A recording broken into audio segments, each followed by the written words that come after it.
यो आजको foundation for critical discourse नेपालले आयोजना गरेको मिटिङमा जोडिनुभएका सम्पूर्ण सहभागी कमरेडहरुमा नमस्कार अभिवादन व्यक्त गर्न चाहन्छु। र आज हामीले नव उदारवादमा उद्यम निजी राम्रो सार्वजनिक नराम्रो के हो त भन्ने विषयमा हामीले बहस सुरु गर्न गइरहेका छौं। यसमा आजको कार्यक्रमको अध्यक्षता पूर्व प्रधानमन्त्री नेकपाका वरिष्ठ नेता आदरणीय कमरेड झलनाथ खनालज्यूले गर्दै हुनुहुन्छ र आजको कार्यक्रममा कार्यपत्र प्रस्तुत गर्नुहुन्छ मोहन मैनाली, उहाँ खोज पत्रकार हुनुहुन्छ र यसमा जोडिनुभएका सम्पूर्ण कमरेडहरुलाई हार्दिक स्वागत गर्न चाहन्छु। वास्तवमै यो नव उदारवाद उद्यम निजी राम्रो कि सार्वजनिक राम्रो निजी राम्रो र सार्वजनिक नराम्रो के हो त वास्तविकता भन्ने विषयमा हामी बहस गर्नेछौँ। र वास्तवमै भन्नुपर्दाखेरि राज्यले जुन नव उदारवादमा खास गरिकन बजार केन्द्रित व्यापारका कुराहरू हुन्छन्, त्यसको बदलामा जस्तै प्राइभेटाइजेसन, ग्लोबलाइजेसन र लिबरलाइजेसनका कुराहरू छन्। नव उदारवादमा बजारलाई नै छाडा तरिकाले छोड्ने कि राज्य केन्द्रित चाहिँ विकासहरू अथवा चाहिँ उद्यमहरू सञ्चालन गर्ने विषयमा चाहिँ अहिले विश्वमा सबै कुरा बजारलाई छोड्दाखेरि बजारमुखी हुँदाखेरि देखिएका समस्याहरूको विषयमा र राज्य जनताप्रति जवाफदेही हुने कुरा, राज्य नियन्त्रित विकास हुने कुराको पक्षधर हामी यही विषयमा चाहिँ हामी बहस गर्नेछौँ। र यसका लागि चाहिँ सम्पूर्ण सहभागीहरूलाई एफसीडी नेपालले विभिन्न विषयमा आफ्नो वैचारिक अध्ययनका कुराहरूलाई अगाडि बढाइरहेको छ। योभन्दा पहिलेका सेसनहरूमा पनि चाहिँ धेरै विषयमा वेदमा लैङ्गिकता, त्यस्तै अन्य विषयहरूमा पनि चाहिँ बहस छलफल भएको छ। र आजको यो नव उदारवादमा उद्यम निजी राम्रो सार्वजनिक नराम्रो यो विषयमा हामी जोडिएका छौँ र सबैलाई सहभागी भएर विचार सुनेर आफ्ना जिज्ञासाहरू पनि राखिदिनु हुन हार्दिक अनुरोध गर्दै यो बहसलाई अगाडि बढाउनका लागि आदरणीय मित्र कमरेड अशेष घिमिरेलाई हार्दिक अनुरोध गर्दछु। धन्यवाद सरोज कमरेड। महोत्तरीमा निकै गर्मी छ, गर्मी ठाउँबाट तपाईले एफसीडी नेपालको तर्फबाट सबै सहभागी साथीहरूलाई स्वागत गर्नुभयो। अघि नै सरोजजीले भनि पनि सक्नुभयो कि आजको हाम्रो कार्यक्रमको अध्यक्षता पूर्व प्रधानमन्त्री नेपाल कम्युनिस्ट पार्टीका वरिष्ठ नेता कमरेड झलनाथ खनालले गर्दै हुनुहुन्छ। र आज हा जुन चाङद्वारा लिखित एउटा पुस्तक छ ब्याड स्यामारिटन्स भन्ने, त्यसको एउटा च्याप्टरमा आधारित रहेर मोहन मैनालीले के त नव उदारवाद अन्तर्गतका उद्यमहरू कस्ता हुन्छन्, नव उदारवादले मान्छेलाई कुन ढङ्गले शोषण गरिरहेको छ, नव उदारवादले एक प्रकारको पुँजीवादले जुन भ्रम फैलाइरहेको छ कि साँच्चै के निजी चाहिँ सक्सेसफुल र सार्वजनिक चाहिँ इनोभेटिभ पनि नहुने, क्रिएटिभ पनि नहुने, सक्सेसफुल पनि नहुने, उद्यम भन्ने बित्तिकै निजी मात्रै हो त भन्ने जुन एउटा भ्रम दिन खोजेको छ, साँच्चै त्यो भ्रम नै हो कि वा त्यो सत्य हो त, हामीले कसरी बुझ्ने त भन्ने विषयमा हाजुन चाङद्वारा लिखित उस्तो पुस्तक जहाँ धेरै तथ्य तथ्याङ्कहरू विश्लेषण गरिएको छ, विभिन्न ठाउँका उदाहरणहरू प्रस्तुत गरिएको छ, जुन कुरा अहिले हाम्रो नेपालका एकजना प्रसिद्ध खोज पत्रकार मान्ठा डराएको जुग उपल्लो थलो जस्ता प्रसिद्ध पुस्तकका लेखक पनि हुनुहुन्छ उहाँ मोहन मैनालीले यो विषयमा प्रकाश पार्नुहुनेछ। र यो कार्यक्रममा सहभागी हुनुहुने, हाम्रो फेसबुक लाइभ हेर्नुहुने र यसको रेकर्ड पनि पछाडि हेर्न सकिन्छ। त्यो रेकर्ड पनि हेरेर यो संवादमा जोडिनुहुने सम्पूर्ण साथीहरूलाई पुनः एकपटक स्वागत गर्दै म कमरेड झलनाथ खनाललाई अध्यक्षताका केही शब्दहरू बताएर सुरुमा संक्षिप्तमा 4-5 मिनटमा, त्यसपछि हामी मूल विषयको प्रस्तुतितर्फ मोहन मैनाली ज्यूलाई तयार रहन भन्दै म कमरेड झलनाथ खनाललाई आमन्त्रण गर्दछु। धन्यवाद। यो वेबिनारका आयोजक मित्रहरू, यसमा महत्त्वपूर्ण कार्यपत्र प्रस्तुत गरेर यो बहसलाई महत्त्वपूर्ण योगदान गर्नुहुने मोहन मैनालीज्यू र अन्य सम्पूर्ण विशिष्ट सहभागी कमरेडहरू र यो वेबिनारमा विभिन्न ढङ्गले सहभागी भइरहनुभएका सम्पूर्ण कमरेडहरू, मित्रहरू, वास्तवमा अहिले हाम्रो विश्व एकातिर ग्लोबल भूमण्डलीय पुँजीवादको युगबाट अगाडि बढिरहेको छ। त्यो भूमण्डलीय पुँजीवाद आफै बुढो भइसकेको छ। हामीले मानव समाजको विकासलाई हेर्दा लाखौं वर्ष यो मानव समाज आदिम साम्यवादमा थियो, करिब 4000 वर्ष दास प्रथामा थियो, करिब 5000 वर्ष सामन्तवादमा थियो र यो पुँजीवादको उत्पत्ति भएको जम्मी अहिले 500 वर्ष मात्रै भएको छ। यो 500 वर्षमा नै पुँजीवाद बुढो हुँदै गएको छ। विगत 50 वर्षदेखि समाजवादका विरुद्ध विश्वव्यापी झण्डा उठाएर पुँजीवादको एउटा विकसित रूप बनौँ, नव उदारवाद जुन ढङ्गले विश्वमा आयो, त्यो नव उदारवादले विश्वव्यापी रूपमा उथलपुथलै मचायो। चाहे त्यो युरोपमा होस्, चाहे त्यो अमेरिकामा होस्, चाहे तेस्रो विश्वका मुलुकहरूमा होस्, पुँजीवादको विकासका सिलसिलामा निजीकरणको एउटा यस्तो लहर ल्याइदियो जसले विश्वमा विपत्तिहरू बाहेक अरू केही पनि ल्याएको छैन। ठुल्ठुला उद्यमहरू त बने, तर सिङ्गो संसारका जनताको रगत पसिनामाथि आधारित भएर बने, उनीहरूको श्रमको शोषणमाथि आधारित भएर बने, उनीहरूको अतिरिक्त श्रमको शोषणमाथि आधारित भएर बने। ती कम्पनीहरू बिस्तारै टाट पल्टिने दिशातर्फ जाँदैछ र बिस्तारै समाजवादी कम्पनीहरू विकसित हुँदैछन्। संसार पुँजीवाद खास गरिकन सोभियत सङ्घ र पूर्वी युरोपको समाजवाद ढलेपछि अब चाहिँ समाजवाद ढल्यो, संसारको आँगनबाट समाजवाद समाप्त हुन्छ भन्ने खालको कुराहरू जुन ढङ्गले प्रचार गरियो, तर त्यसपछिका 30 वर्षमा विश्व अर्कै बनेको छ, बन्दैछ, अगाडि बढ्दैछ। यस्तो सन्दर्भमा अहिले हामीले नव उदारवादको सन्दर्भमा यो सेमिनारमा जो छलफल गर्दैछौँ, वास्तवमा नव उदारवाद भनेको के हो, त्यसले विश्वमा विश्वको अर्थतन्त्रमा के नयाँ कुरा ल्यायो अथवा विकृतितर्फ लगिरहेको छ, संसारबाट गरिबीको थुप्रोलाई कसरी बढाउँदैछ, यी जम्मै कुराहरू बहसका विषयहरू छन्। तर सबभन्दा पहिला म मोहन मैनालीजीले जुन विषयमाथि केन्द्रित भएर यो बहसलाई अगाडि ल्याउन खोजिरहनु भएको छ, यतातिर म सबैको ध्यान केन्द्रित गर्न चाहन्छु र उहाँलाई आफ्नो विषयवस्तु अगाडि लानको लागि भन्न चाहन्छु। मेरा कुराहरू खास गरिकन उहाँको सुनेपछि म अलिकति विस्तारमा राख्नेछु। धन्यवाद। धन्यवाद आदरणीय कमरेड झलनाथ खनालज्यू। अब हामी सोझै विषय प्रवेश गर्छौँ। मैले अघि पनि भने ब्याड समरिटन्स भन्ने किताब जो हाजुन चाङले लेख्नु भएको हो, त्यो किताबको chapter the myth of the trade and the secret history of the capitalism को यो जुन किताब छ त्यसको खण्ड 5 अन्तर्गत रहेर उहाँले आफ्नो प्रेजेन्टेसन गर्नुहुनेछ। म मोहन मैनालीज्यूलाई आफ्नो प्रस्तुतिको निम्ति अनुरोध गर्दछु।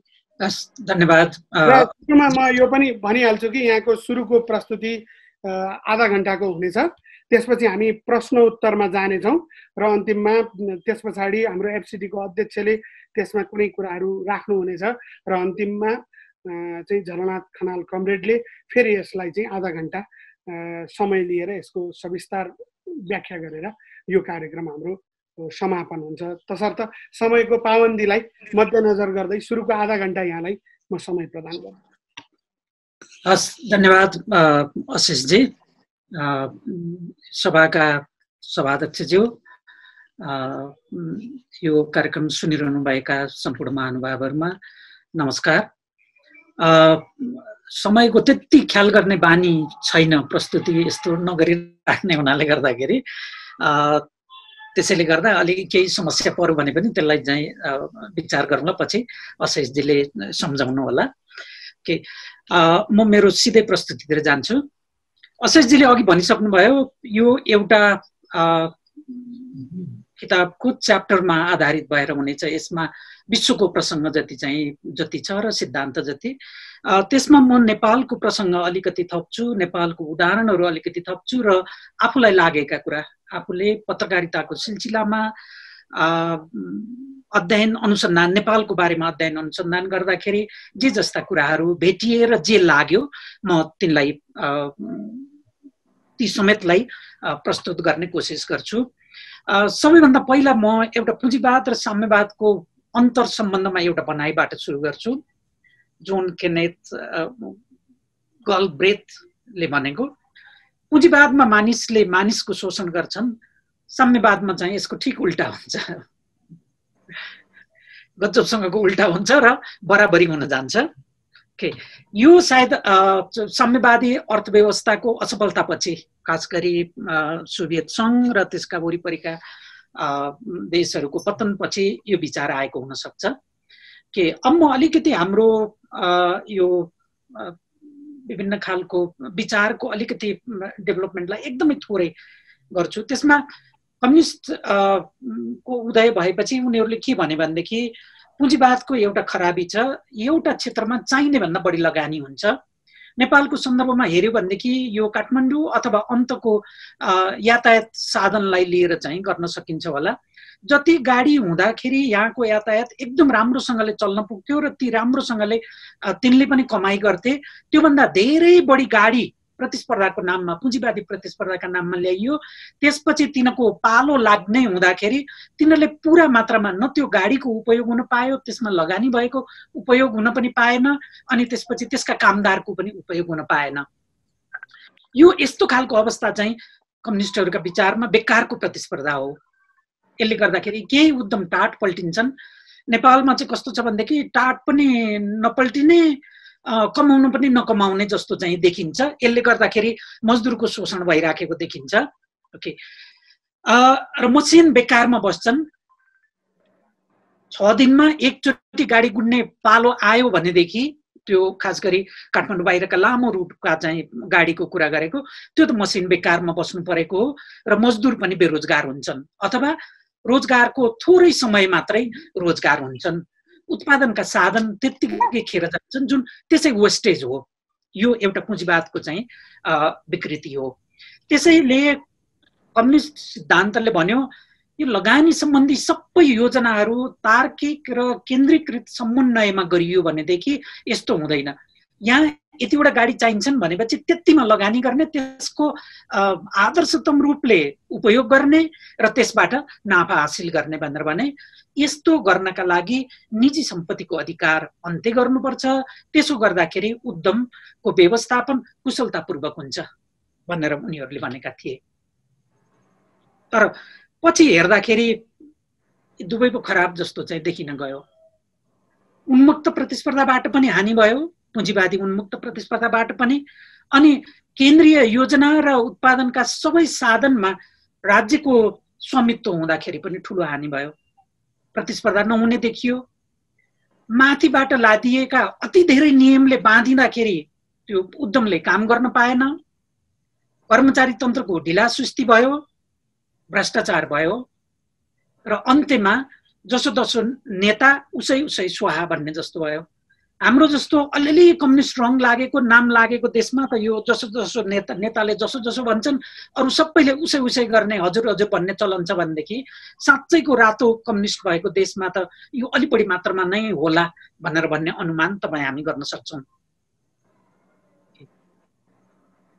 यसले गर्दाखेरि नव उद्धारवादलाई अलिकति बाटो खोलिदियो। यसले के भन्यो भन्दाखेरि निजी सबै राम्रो, सार्वजनिक सबै नराम्रो। यो भजनमा संसार लट्ठियो। विश्वास नगर्ने पनि पो हो जस्तो लाग्ने गरी चाहिँ भयो।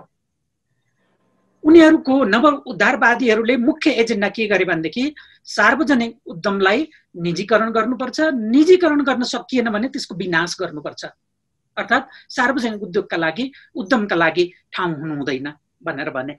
यसरी हेर्दाखेरि यो हाम्रो संसारको अर्थतन्त्रको यात्रा चाहिँ कस्तो भयो भन्दा खुला प्रतिस्पर्धा थियो, उत्पादनका साधन खेर गएका थिए त्यसमा, त्यो भनेको ताबामा थियो अर्थतन्त्र, तलबाट आगो लागिराखेको थियो, तापकेमा थियो।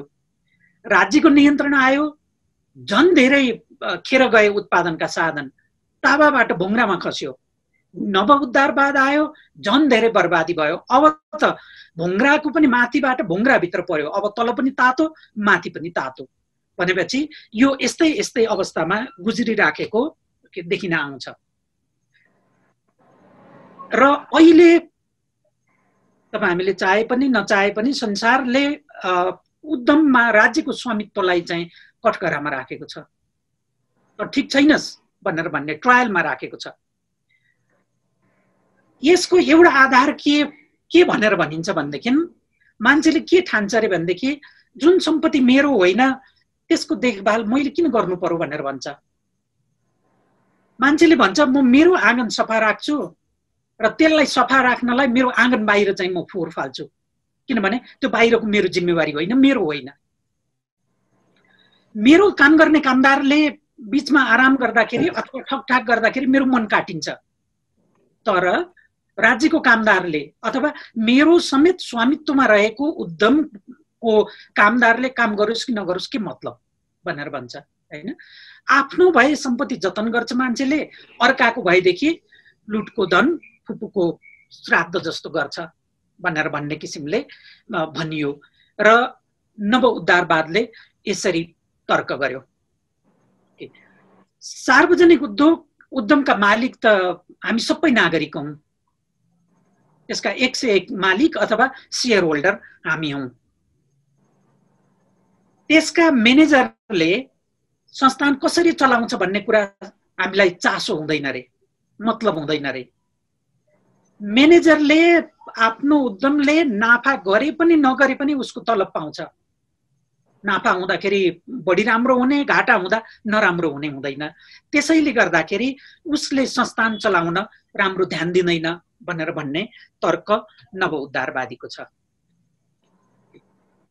अब मालिकको तर्फबाट चाहिँ के भन्छ अरे भने नागरिकको हैसियतमा राज्यले चलाएका उद्यमको म मालिक हुँ, तर म के भन्छु रे भनेदेखि मैले त्यस्ता उद्यमका म्यानेजरको निगरानी गरेँ, निकै टाइम खर्च गरेँ, अर्थात् आफ्नो सम्पत्तिको रेखदेख गरेँ र त्यसै कारणले संस्थानको नाफा बढ्यो भनेदेखि त्यसमा अल्छी भएर बस्ने, निगरानी नगर्ने मान्छेको पनि बराबरी हक लाग्छ।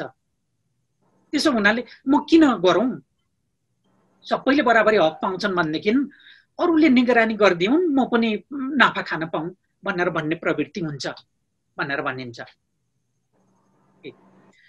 यो भनाइ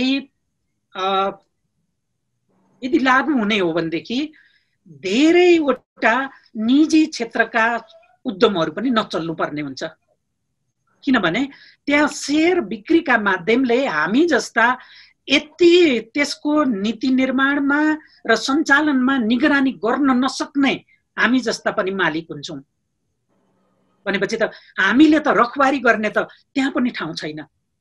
त्यसैले यदि यो माथिको भनाइ, यो तर्क लागू हुन्थ्यो भनेदेखि त शेयर बेचेरका र सञ्चालन भइरहेका संस्थाहरू पनि त्यसै गरी ती पनि नचल्नु पर्ने हो।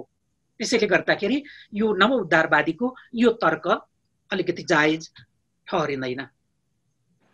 अब अर्को मेरो होइन भनेदेखि म राम्ररी काम गर्दिनँ, त्यसमा उद्यमशीलता हुँदैन भनेर भन्ने हो भनेदेखि मलाई लागेको चाहिँ संसारको सबैभन्दा ठुलो र जटिल उद्यम चाहिँ शासन हो। शासन पनि त गर्न मिलेन नि त। त्यसमा त अझ बढी निजी क्षेत्रका उद्यम समेतलाई पो दिशा निर्देश गर्ने त्यो त महाउद्यम हो। अरू उद्यम चलाउन भन्दा यसमा बढी कला चाहिन्छ, बढी प्रतिबद्धता चाहियो, जाँगर चाहियो, इमान चाहियो र इनोभेसन गर्ने इच्छा पनि चाहिन्छ। त्यसैले गर्दाखेरि यसमा म मेरो होइन जेसुकै होस् नै भनेर भन्ने प्रवृत्ति हुने हो भनेदेखि त सरकार पनि चलाउनु हुँदैन। जुन सरकारले यो माथिका कारणका आधारमा उद्यम चलाउन सक्दैन उसले त शासन पनि चलाउन सक्दैन। जो मान्छेले मेरो सम्पत्ति होइन जेसुकै होस् भनेर भन्छ त्यस्तो मान्छे सरकारमा पुग्दाखेरि पनि त त्यही कुरा हुन्छ नि, उसले जे कुरा उद्यम चलाउनु पर्ने हो त्यो पनि त जेसुकै होस् नि भनेर भनिदिँदाखेरि हुन्छ। यदि त्यही तर्क लागू गर्ने हो भनेदेखि, यदि त्यो तर्क सही हुने हो भनेदेखि अर्थात् मानिसले आफ्नो सम्पत्तिको मात्रै रेखदेख गर्छ, अर्काको राम्रो गर्दैन भनेर भन्ने हो र आफ्नोदेखि बाहेक अरूको सम्पत्तिको सञ्चालन गर्ने ठाउँको सबै निजीकरण गर्नुपर्छ भनेर भन्ने हो भनेदेखि त्यस्तोलाई मेरो प्रश्न चाहिँ के भने त्यसो भएदेखि न्यायालय पनि त कुनै न्यायाधीशको, मुख्य न्यायाधीशको, प्रमुख न्यायाधीशको सम्पत्ति होइन नि त। त्यसो भएदेखि त न्यायालय पनि त यिनीहरूले राम्रो चलाउँदैनन् नि त। त्यसो चलाउनलाई उनीहरूलाई इनोभेसन हुँदैन, राम्रो चलाए पनि उनीहरूलाई बढी नाफा हुँदैन, नराम्रो चलाउँदाखेरि पनि उनीहरूलाई घाटा हुँदैन। यस्तो अवस्थामा भएका उद्यमलाई निजीकरण गर्ने हो भनेदेखि हाम्रो न्यायालयको पनि निजीकरण गरौँ न त। जसले बढी पैसा कबुल दिन्छु भनेर भन्छ उसलाई 5 वर्ष अथवा 10 वर्ष चलाउन दिउँ, त्यस्तो कम्पनीलाई दिउँ न। उदाहरणका लागि पहिलो 5 वर्ष एनसेललाई दिदिउँ न त न्यायालय चलाउन अथवा 10 वर्षलाई चलाउन। अहिले यसो बाटा छेउमा 3-4 जना मान्छे बस्ने बटुवालाई मात्रै छारी दिइराखेको छ एनसेलले, विभिन्न ठाउँमा बासको छेउमा के भन्छ बस स्टपको छेउमा। यस्तो इफिसियन्ट संस्था हुँदो रहेछ निजीमा भनेदेखि त देशभरिका मान्छेलाई न्यायालयको छारी प्रदान गरोस् न त्यसले, यदि त्यस्तै तर्क गर्ने हो भनेदेखि। यो तर्क सही हो भनेदेखि नेपालका जति पनि सार्वजनिक स्कुलहरू छन्, सामुदायिक स्कुल भनिन्छ क्या र, तिनका सञ्चालक समिति, तिनका शिक्षक, तिनका प्रधानाध्यापक ती कसैको पनि सम्पत्ति होइन त्यो स्कुल। त्योबाट तिनले नाफा आर्जन गर्न सक्दैनन्, व्यक्तिगत नाफा आर्जन गर्न सक्दैनन्। त्यसैले तिनले त्यो स्कुल चलाउन नसक्नुपर्ने हो, किनभने त्यो त उनीहरूको सम्पत्ति होइन नि त। के मतलब भनेर भन्नुपर्ने हो। यदि यसो हो भने नेपालका 29,000 स्कुल निजी क्षेत्रलाई दिउँ न त, अरू क्षेत्रकालाई नदिउँ। 6,500 जुन निजी स्कुल चलाइराखेका छन् तिनलाई प्रतिस्पर्धा गराएर गरौँ न त। स्कुलको भौतिक पूर्वाधार हेरौँ अनि त्यसपछि तिनमा पढ्ने विद्यार्थीका टाउका गनौँ र पूर्वाधार र विद्यार्थी बेचिदिउँ न, लिलाम गरिदिउँ। दरबार स्कुल रातो बङ्गलालाई दिउँला होइन, पद्मोदय स्कुल लिटिल एन्जलले लैजाला, बुढा नीलकण्ठ स्कुल विनोद चौधरीलाई दिउँला। अथवा विनोद चौधरीलाई त्यो टाढा भयो भनेदेखि के नवलपरासीमा उद्योग ग्राम छ क्यार उनको, त्यही स्कुल दिदिउँ न। यो गजबको भवन पनि छ, जग्गा पनि यस्तो राम्रो छ कि पूर्व पश्चिम राजमार्गसँग जोडिएको जग्गा, यो दिउँ न त। र विद्यार्थी पनि धेरै छन्, टाउका गन्दाखेरि हुन्छ, राम्रै पैसा आउँदो हो। किनभने यो त हामीले त चलाउनै नहुने भयो नि त, यसबाट हामीलाई नाफा पनि हुँदैन, यो हाम्रो सम्पत्ति हुँदैन भने। त्रिभुवन विश्वविद्यालय र त्यो अन्तर्गतका जति पनि क्याम्पसहरू छन्, कलेजहरू छन्, विभिन्न संस्थान निकायहरू छन्, ती पनि त कुलपतिको पनि सम्पत्ति होइन, उपकुलपतिको पनि सम्पत्ति होइन, रेक्टर, डिन, क्याम्पस प्रमुख, टिचर, तिनीहरू कुनैको पनि त सम्पत्ति होइन नि।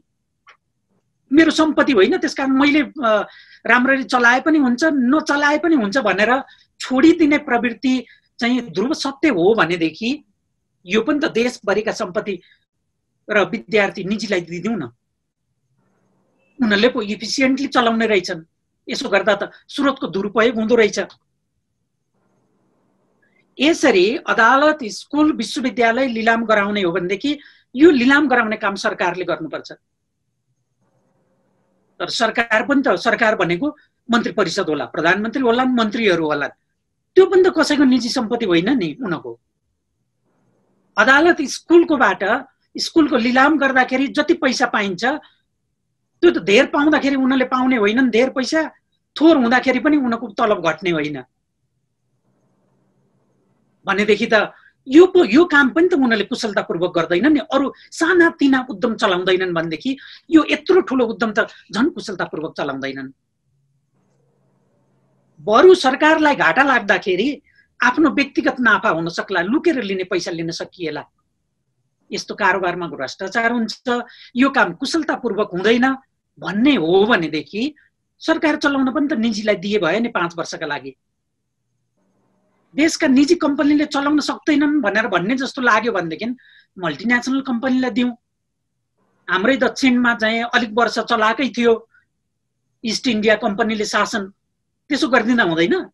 बरु यो कुन कम्पनीलाई दिने भन्ने ठेक्का चाहिँ दिने काम चाहिँ दलहरूलाई दिने गरौँ।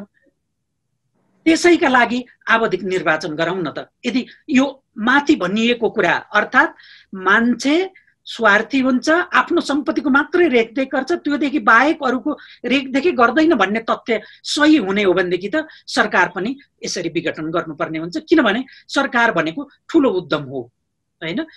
सरकारले एउटा सानो उद्योग मात्रैको कुरा होइन। यहाँ त हामीले शिक्षा मन्त्रालय हेर्ने हो भनेदेखि शिक्षा मन्त्रालयले ऊ अन्तर्गतका 29,000 युनिट अर्थात् स्कुल 29,000 युनिट उद्योग त कुशलतापूर्वक चलाउनु पर्दो रहेछ। त्यो पनि चाउचाउ उत्पादन गरे जस्तो होइन, स्कुलमा त अझ बढी संवेदनशील भएर चलाउनु पर्ने हुन्छ। त्यसैले गर्दाखेरि यो माथिको तरिका चाहिँ मलाई ठिक हो जस्तो चाहिँ सही हो जस्तो लाग्दैन। हो त्यो आदिम प्रवृत्ति हो, तर मान्छेले यस्ता खालका आदिम प्रवृत्तिलाई त्याग्दै गएको छ। मान्छे जब अगाडि बढ्दै गयो त्यसलाई त्याग्दै गएको छ। म यहाँ एउटा व्यक्तिगत स्वार्थ बाहेक मान्छेले हेर्दैन भनेर भन्ने कुरा गलत हो भन्ने कुराको एउटा उदाहरण म तेह्रथुम जिल्लाको एउटा स्कुलकोबाट चाहिँ दिन्छु। 2003 सालमा त्रिमोहन स्कुल खोलिएको रहेछ तेह्रथुम जिल्लाको आठराईको सङ्क्रान्ति बजारमा। त्यति बेलामा 17 जना मान्छेले, बढी दिनेले 2788 रुपियाँ दिएको रहेछ, सबभन्दा थोर दिनेले पनि 1214 रुपियाँ चन्दा दिएको रहेछ त्यो स्कुल चलाउनका लागि। यी मान्छेले किन लगानी गरे त? त्यति बेलाको 2788 रुपियाँ भनेको त चानेचुने पैसा होइन। यसलाई त्यति बेलाको एक्सचेन्ज रेटमा मिलाएर हेर्ने हो भनेदेखि त यो त कता हो कता चाहिँ बढी सम्पत्ति हुन जान्छ। झापाको 200-400 बिघा जग्गा नै किन्न सकिन्थ्यो होला, काठमाडौँमा पनि धेरै रोपनी जग्गा किन्न सकिन्थ्यो होला त्यति बेला गर्दाखेरि। यी मान्छेले किन लगानी गरे त? स्कुलबाट त नाफा आउँदैन, तर पनि त मान्छे लगानी गर्दा रहेछन् नि। मान्छेको एउटा बेसिक चरित्र के हुँदो रहेछ भन्दाखेरि जब ऊ अलिकति समृद्ध हुँदै गएपछि, उन्नत हुँदै गएपछि, सबै हुँदै गएपछि उसले के ठान्दो रहेछ भनेदेखि आफू जुन समाजमा बसेको छ त्यो समाजलाई अगाडि नबढाइकन, त्यो समाजलाई उन्नत नबनाइकन आफू मात्रै उन्नत हुँदाखेरि उन्नत ठहरिँदो रहेन रहेछ, आफू मात्रै धनी हुँदाखेरि उन्नत हुँदो रहेन रहेछ। त्यस कारणले गर्दाखेरि उनीहरूले आफ्नो आम्दानीको सानो अथवा ठुलो अंश समाजको विकासका लागि लगाउँदा रहेछन्। अर्थात् उद्धार भावका मान्छेहरू पनि हुँदा रहेछन्। सधैँभरि आफ्नो निजी स्वार्थ मात्रै गर्दा रहेन रहेछन्। यति पैसा खर्च गरेर उनीहरूले उद्यम चलाएको भएदेखि प्रशस्त नाफा चाहिँ लिन सक्थे होलान्, तर त्यसो गर्दा रहेन रहेछन्। आफ्नो सबै समग्र समाजको विकासका लागि उनीहरू केही न केही काम गर्दा रहेछन्।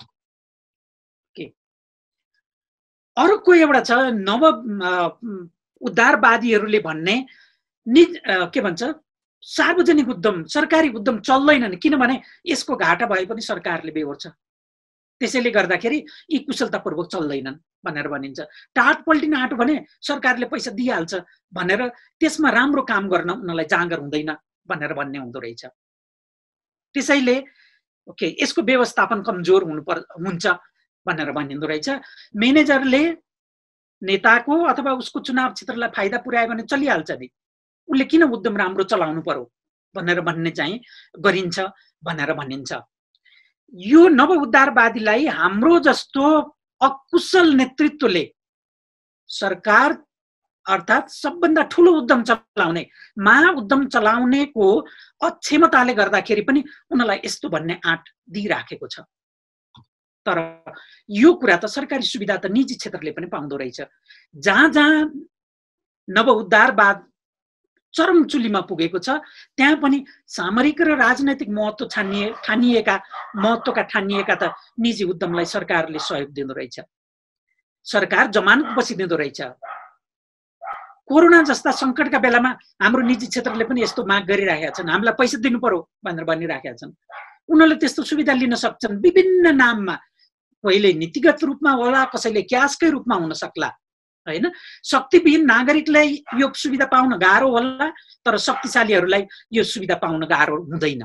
त्यसैले उनीहरूले यस्तो सुविधा लिन सक्छन्। निजी उद्यम पनि त चल्न नसकेर बन्द हुँदो रहेछन् नि। निजीमा जाने बित्तिकै ती कुशलतापूर्वक चल्छन् भनेर भन्ने हो र? हरिसिद्धि इटा टायल कारखाना निजीकरण गरिएको थियो, त्यो कहाँ गयो? आज चलेको देख्दिनँ म। भ्रिकुटी कागज कारखाना कहाँ गयो? बाँसबारी छाला जुत्ता कारखाना कहाँ गयो? नचल्दो रहेछ त। त्यसकारण सरकारी चाहिँ चलेन भनेदेखि नचलेको भनेर त्यसका विरुद्ध गरिहाल्ने, अनि निजी नचल्दा चाहिँ के? निजी क्षेत्रले नै चलाएका थिए नेपालमा स्पेस टाइम पत्रिका, टेलिभिजन, त्यो पनि त जाँदो रहेछ नि त। यसमा त यो माथि भनिएका अकुशलता त केही पनि थिएनन्। यो भन्दा पछाडि अरू धेरै टेलिभिजन त चलिराखेका छन्, अर्थात् निजी क्षेत्रले चलाएका पनि अरू कारणले त्यहाँ पनि अकुशलता भयो भनेदेखि ती पनि नचल्दा रहेछन्। उहिले मेरो पाला, हाम्रो पालामा कन्काई बस, दास बस भनेर भन्ने थिए। दास बस सर्भिस पूर्वबाट चल्थे। आज ती देख्दिन। ज्योति स्पिनिङ मिल सायद सार्वजनिक नै थियो क्या र, त्यो पनि चल्दैन। रिसेन्टली जगदम्बा प्रेस, नेपालमा सबभन्दा अत्याधुनिक प्रेस भएको, मेसिन भएको प्रेस थियो, निजी क्षेत्रबाटै चलिराखेको थियो। हिजो अस्ति बिक्री भयो रे, चल्न नसकेर। त्यस्तो पनि त हुँदो रहेछ नि। अर्थात् उद्यमशीलताको अभाव र कुशलताको अभाव त निजी क्षेत्रमा पनि हुँदो रहेछ। यो कुशलताको अभाव भन्ने सार्वजनिक क्षेत्रको अथवा सरकारी क्षेत्रको मात्रै, त्यसको मात्रै एकाधिकार भएको क्षेत्र होइन, अरूमा पनि त्यो कुरा त्यत्तिकै लागू हुँदो रहेछ। यसका आधारमा के भनियो भन्दाखेरि निजीकरण चाहिँ अचुक उपाय हो, टक्क यसो गरेपछि सारा राम्रो हुन्छ भनेर भन्ने भयो। यसका लागि के गर्ने? सार्वजनिक सम्पत्ति बेच्ने। यो भनेको सम्पत्ति जसरी चलाउन मन लाग्छ त्यसरी चलाउन अधिकार दिने। त्यसो गर्दा जति नाफा हुन्छ त्यो नाफा खान दिने। तर यसको एउटा समस्या के हो भनेदेखि यसको उत्पादनका एउटा साधन आपूर्ति गर्ने मान्छे, भनौँ न श्रम आपूर्ति गर्ने श्रमिकले थोरै मात्रै ज्याला पाउँछ। नाफामा उनीहरूको दाबी लाग्दैन। कहिलेकाहीँ बोनसका रूपमा अलिअलि चटाउने चलन चाहिँ छ, अचार चटाउने जस्तो। अब कोभिडका बेलाको नेपालको पत्रकारिता क्षेत्रको, जुन पेसा म गर्छु, त्यो क्षेत्रको अनुभवले के भन्छ भनेदेखि निजी क्षेत्रका मालिकहरू के भन्न रहेछन् भने नाफामा पो कामदारको दाबी लाग्दैन त, घाटा बेहोर्नु पर्ने त किनको दायित्व हो? मजदुरको दायित्व हो भनेर भन्न रहेछन्। त्यसैले गर्दाखेरि उद्यम नाफामा गएका बेलामा समेत न्यूनतम ज्याला नपाएका कामदारको तलब पहिला कटाउँदा रहेछन्। अर्थात् जुन मजदुरले नाफामा दाबी गर्न पाउँदैन त्यो मजदुरले घाटा चाहिँ बेहोर्नु पर्ने दायित्व बेहोर्नु पर्ने हुँदो रहेछ। अहिले पत्रकारहरूको आन्दोलन चलिराखेको छ। त्यो आन्दोलनको एउटा माग के अरे भनेदेखि हामीले आधा पेटमै पनि काम गर्छौँ भनिराखेकै थियौँ नि त, हामीलाई निकाल्ने भनेर भन्ने रहेछ। पहिले आधा पेटमा काम गरिराखेका थिए, अब आधा पेटमा काम गर्न पाऊँ भनेर भनिराखेका छन्। अर्थात् त्यो मालिकको घाटा बेहोर्नका लागि पनि हामी तयार हुनुपर्ने अवस्थामा पुर्याउँदा रहेछन् नवउद्धारवादका पुँजीपतिहरूले कामदारलाई चुस्नुसम्म चुस्ता रहेछन्। अब म संसारमा सार्वजनिक संस्थान सबै घाटामा छैनन्, सबै अकुशल हुँदैनन् भनेर भन्ने कुराको पनि उदाहरण दिन्छु। सिङ्गापुर एयरलाइन्स महँगो एयरलाइन्स छ, बेलामा उड्छ, यसको 57% सेयर एउटा होल्डिङ कम्पनीको रहेछ। त्यो अर्थ मन्त्रालयको एकल स्वामित्व भएको होल्डिङ कम्पनी रहेछ। यो त घाटामा पनि जाँदो रहेन रहेछ। अर्थात् 57% सेयर सरकारको स्वामित्वमा हुँदाखेरि पनि त्यो कम्पनी घाटामा जाँदैन रहेछ। भनेपछि सरकारी हुने बित्तिकै अकुशल हुनुपर्छ भन्ने छ र? सरकारी हुने बित्तिकै मेरो सम्पत्ति होइन यसलाई म बिग्रियोस् भन्छु भनेर भन्ने त नहुँदो रहेछ नि त। यो होल्डिङ कम्पनीले चाहिँ सिङ्गापुरमा जहाज बनाउने काम गर्दो रहेछ, इन्जिनियरिङको काम गर्दो रहेछ, बैंकिङ क्षेत्रमा पनि निजी क्षेत्रसँग प्रतिस्पर्धा गरिरहेको रहेछ। अर्थात् निजी क्षेत्रसँग प्रतिस्पर्धा गर्न सक्ने क्षमता सरकारी क्षेत्रसँग हुँदो रहेछ। कोरियाको स्टिल कम्पनी 1973 मा उत्पादन थाल्यो, सरकारी स्वामित्वमा थालियो। 10 वर्षभित्रमा त्यो कम्पनी यस ग्रहको सबैभन्दा कुशल स्टिल उत्पादक भएछ। अर्थात् सरकारी स्वामित्वमा पनि सबैभन्दा बढी कुशल स्टिल क्षेत्रको आफ्नो क्षेत्रको सबभन्दा कुशल भएर चाहिँ गर्न देखाउन सक्दो रहेछ। त्यहाँका मान्छेले यो मेरो सम्पत्ति होइन त्यसकारण म यसलाई डुबाउँछु, यसलाई डुबाएर म व्यक्तिगत फाइदा लिन्छु भनेर भन्दा रहेन रहेछ नि त। यो डुब्नुपर्ने धेरै कारण थिए। यो अहिले संसारको तेस्रो ठुलो स्टिल उत्पादक हो। यो डुब्नुपर्ने कारण के थिए भन्दाखेरि फलामको धाउ पनि आफूसँग थिएन, कोइला पनि आफूसँग थिएन। विश्व बैंकले यसका लागि लगानी गर्न भनेर भन्दाखेरि यी दुईटा कारणले गर्दाखेरि यो फिजिबल छैन भनेर देखाइदियो। अर्थात् संसारका एकदम राम्रा उद्यम गर्ने ब्याङ्करहरूले, उद्यम गर्नेलाई पैसा दिने ब्याङ्करहरूले असम्भव ठानेको कामलाई पनि सरकारी व्यवस्थापकहरूले सफल भएको भनेर ओके गरिदिँदा रहेछन्। ताइवानमा पनि त्यस्तै रहेछ। अरू ठाउँमा पनि फिनल्यान्ड जस्तो निजी क्षेत्रलाई अथवा नव उद्धारवादलाई अलिक खज्याएर राखेका, सीमित ठाउँमा राखेकोले पनि त्यसो गर्दा रहेछन्। फ्रान्सको पनि अवस्था त्यस्तै रहेछ। यसलाई मैले अलिकति स्किप गरेँ। हाम्रो नेपालको सन्दर्भमा हेरौँ, नेपाल विद्युत प्राधिकरणको स्वामित्व कुलमान एमडी हुँदाखेरि फेरिएको थिएन, तर उनले गर्दाखेरि त चमत्कारै गरेर देखाइदिए नि त।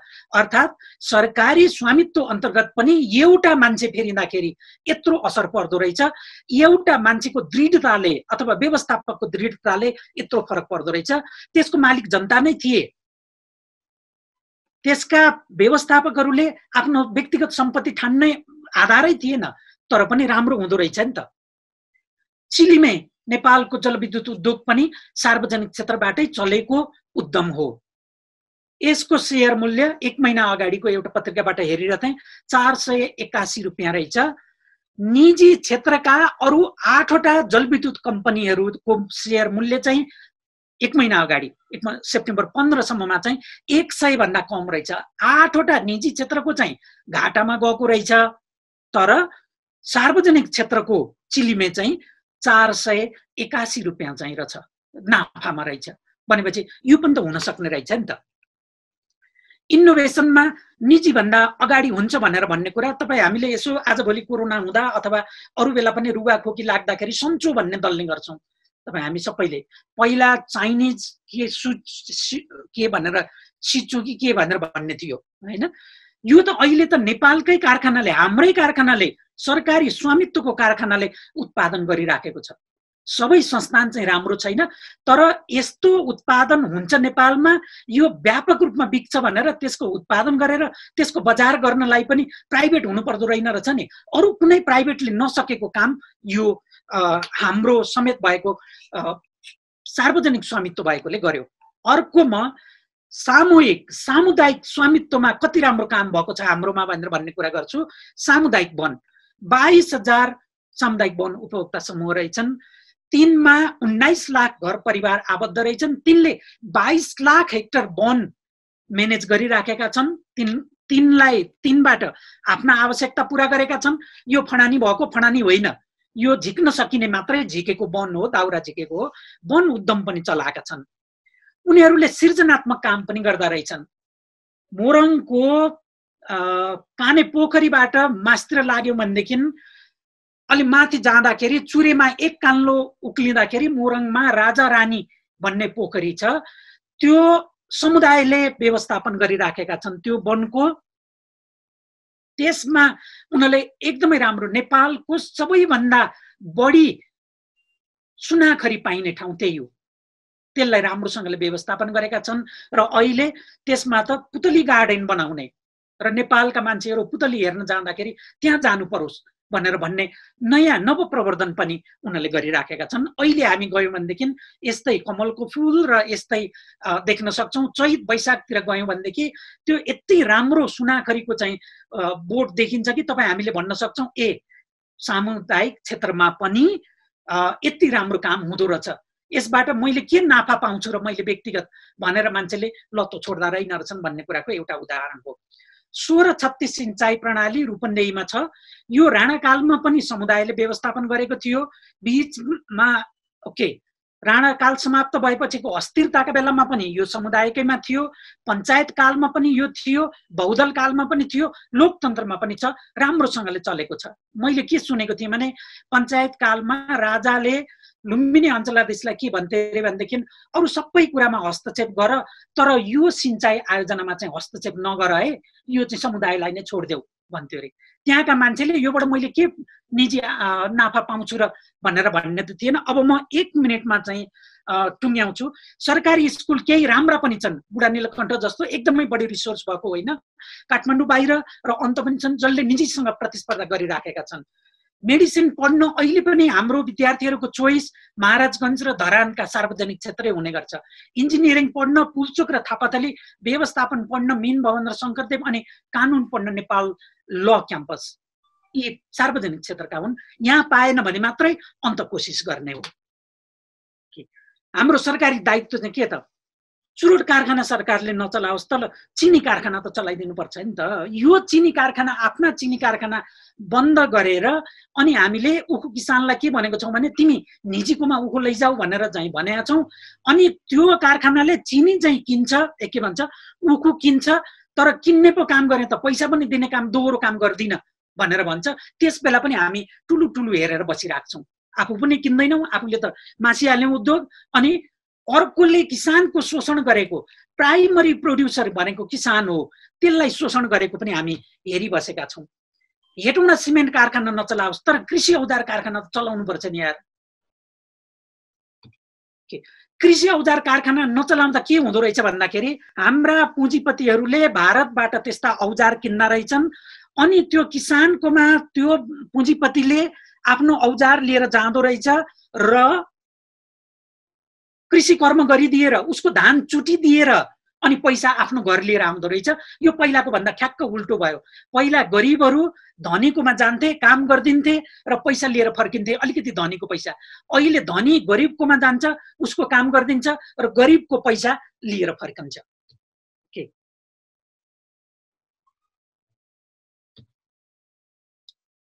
नवउद्धारवादको एउटा विशेषता के अरे भनेदेखि निजीकरण गर्ने, त्यो सम्भव भएन भनेदेखि त्यस्ता उद्यमलाई सडाइदिने।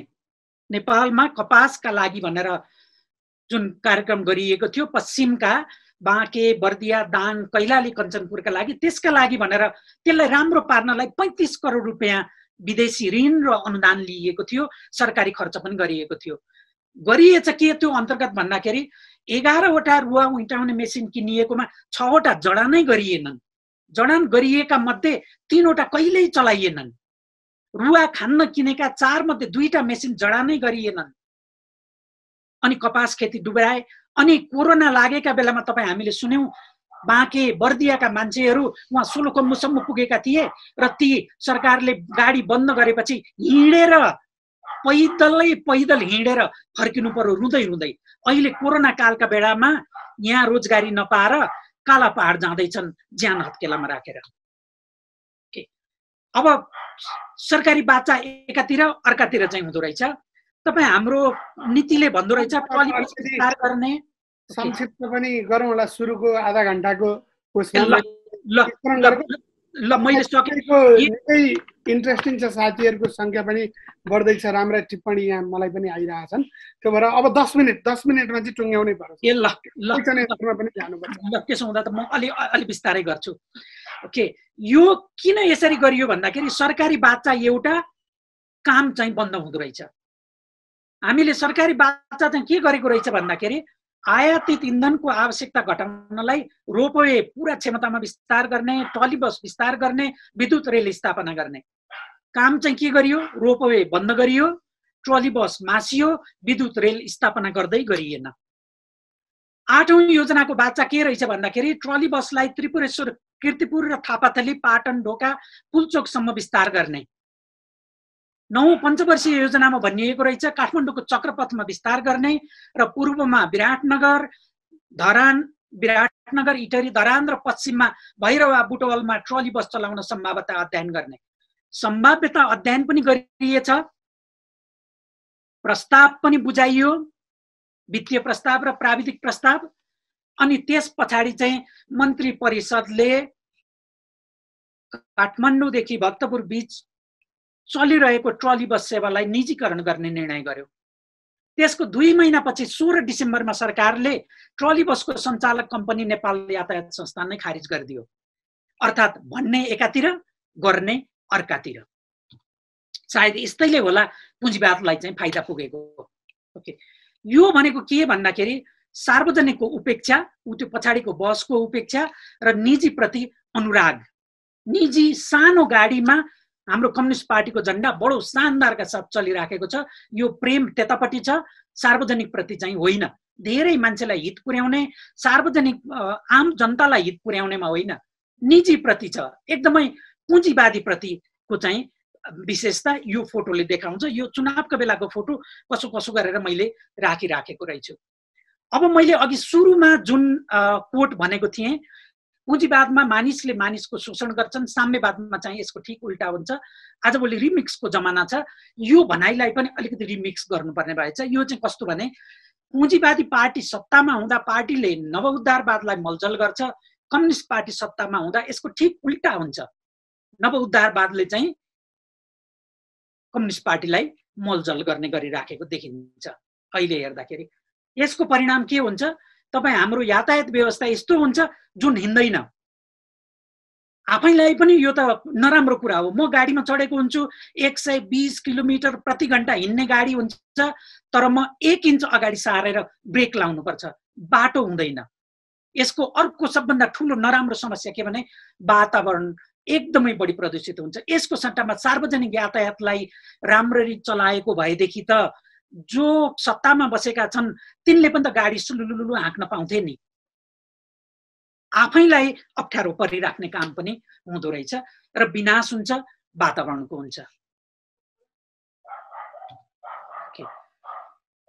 सार्वजनिक कला कौशलको पनि निजीकरण गरिँदो रहेछ। यो नवउद्धारवादको चाहिँ एकदमै अर्को डरलाग्दो पक्ष चाहिँ के हो भने हामीले जुन परापूर्वकालदेखि पैसा कमाउनलाई होइन, आफ्नो भित्रका पीडा अथवा सुख दुःख अभिव्यक्त गर्नका लागि, अरूले सुनुन् भनेर होइन रे, आफैले आफ्ना कुरा व्यक्त गर्नका लागि गरिने जुन गीत हुन्छ, सङ्गीत हुन्छ र कला हुन्छन्, तिनलाई व्यक्तिगत सम्पत्ति बनाइदिन्छ। सिलु गीत अथवा च्याबुरुङ र घाटु नाच कोही एउटा पुँजीपतिले दर्ता गरिदियो भनेदेखि जसले यसलाई सदियौँदेखि बचाउँदै उन्नत बनाउँदै लगेको हो त्यसको चाहिँ स्वामित्व खोसिदिने काम पनि गर्छ। यो अर्को एउटा डरलाग्दो कुरा हो। यो नेपालमा झन् कुरूप भइराखेको छ। नवउद्धारवाद हाम्रो जस्तो देशमा चाहिँ अझ कुरूप हुँदो रहेछ। किनभने हाम्रो जस्तो ठाउँको नेतृत्व चाहिँ के हुँदो रहेछ भन्दाखेरि बाचा गरे बमोजिम काम नगरे पनि हुँदो रहेछ। फेरि चुनावमा त्यही मुख लिएर लड्न जाँदाखेरि हुँदो रहेछ। जे गरे पनि हुँदो रहेछ, जे नगरे पनि हुँदो रहेछ। कसैलाई जवाब पनि दिनु नपर्ने, जे गरे पनि लाज नलाग्ने, जे गर्न पनि डर नलाग्ने, घिन नलाग्ने, कसैको पनि डर नलाग्ने, यस्तो खालको हुँदो रहेछ। अब निष्कर्षमा चाहिँ मेरो के छ भनेदेखि निजी कुशल र सार्वजनिक अकुशल भन्ने हुँदैन, माथिको कुराबाट देखियो।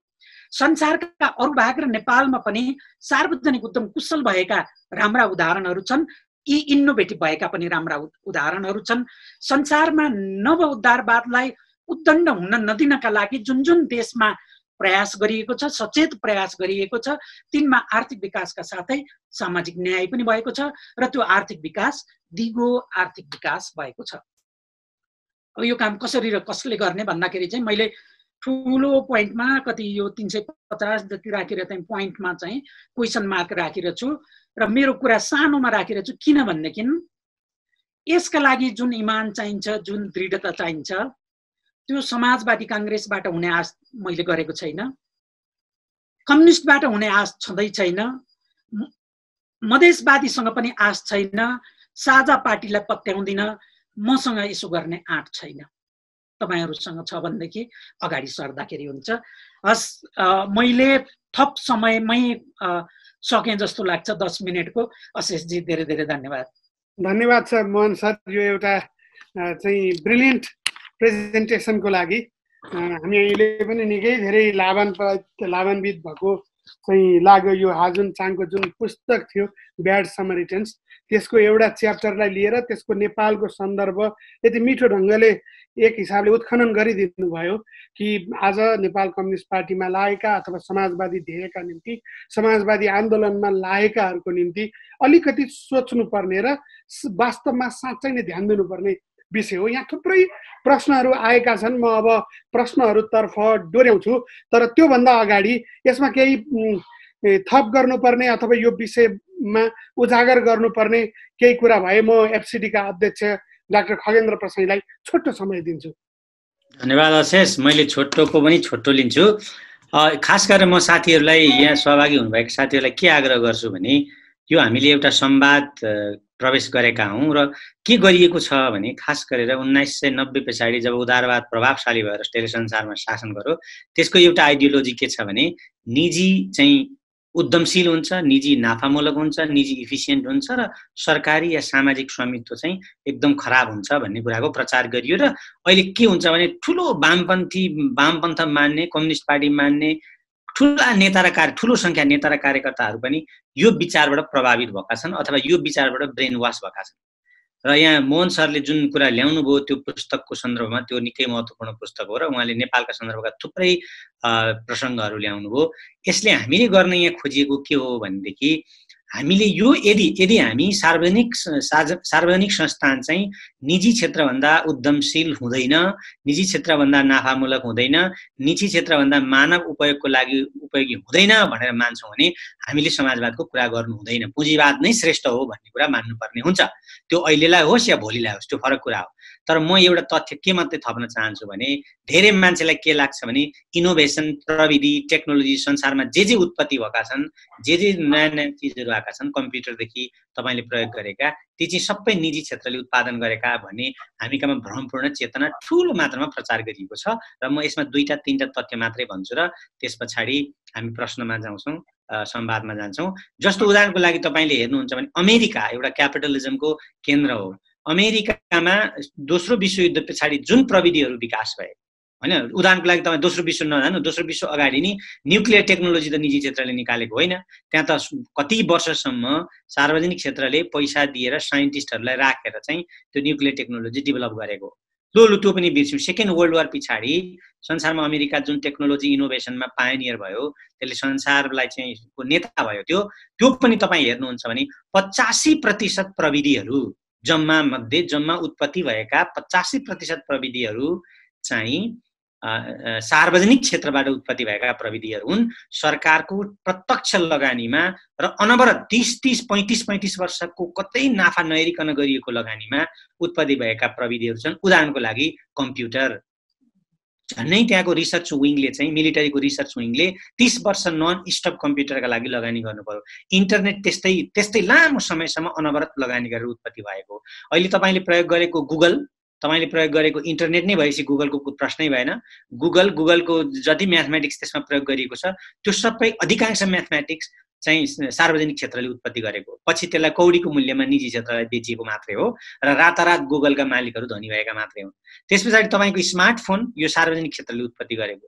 हामीले प्रयोग गर्ने साना क्यामेरा, हामीले प्रयोग गर्ने यो अहिले हाम्रा फोनमा भएका क्यामेराहरूको प्रविधिको आधार बेस टेक्नोलोजी नासामा लामो समय 30-40 वर्ष नन स्टप इन्भेस्टमेन्ट गरेपछि नासाले उत्पत्ति गरेका प्रविधिहरू। नासा सार्वजनिक क्षेत्र हो, निजी क्षेत्र होइन। त्यो नन स्टप गरेर गरिएको। तपाईँले अत्यता नजान्नु, सोभियत युनियनमा जुन प्रविधिको विकास भयो, ज्ञानको विकास भयो, त्यसले पनि त संसारलाई त एउटा चमत्कार त देखाएको थियो एउटा लामो कालसम्म। ती सबै सार्वजनिक क्षेत्र अन्तर्गत विकास भएका थिए। अघि मोहनजीले भन्नुभयो कि साउथ कोरियाको पोहाङ स्टिल कम्पनीको कथा हो त्यो संसारको बेस्ट स्टिल कम्पनी सार्वजनिक क्षेत्रको थियो। सिङ्गापुरमा अर्थतन्त्रको ठुलो निकै राम्रो हिस्सा सार्वजनिक क्षेत्रमा छ जो इफिसियन्ट छ। जापानका जुन प्रविधिहरू संसारलाई जित्ने खालका भने हाम्रो सोनी टेलिभिजनदेखि अरू प्रविधिहरू ती लामो समयसम्म जापान सरकारले रिसर्चका लागि इन्भेस्टमेन्ट गरिदिएर प्राइभेट कम्पनीहरूले विकास गरेका प्रविधिहरू बजारमा फुत्तर सोनी टेलिभिजन आयो अनि त्यो चाहिँ मान्छेले मन पराए, त्यस पछाडि सोनी इफिसियन्ट भएको होइन। सोनी र अरू जति प्रविधिहरू जापानले संसारलाई मात गर्यो प्रविधिमा, इभन अमेरिकनहरूले पनि त्यसमा हार्नु पर्यो कतिपय प्रविधिमा, ती प्रविधिहरू जापानमा सार्वजनिक क्षेत्रको लगानीमा गरिएका थिए। र चाइनामा पनि जति विकासका कुराहरू भए अहिले पनि पब्लिक इन्टरप्राइजेसको ठुलो हिस्सा चीनमा छ।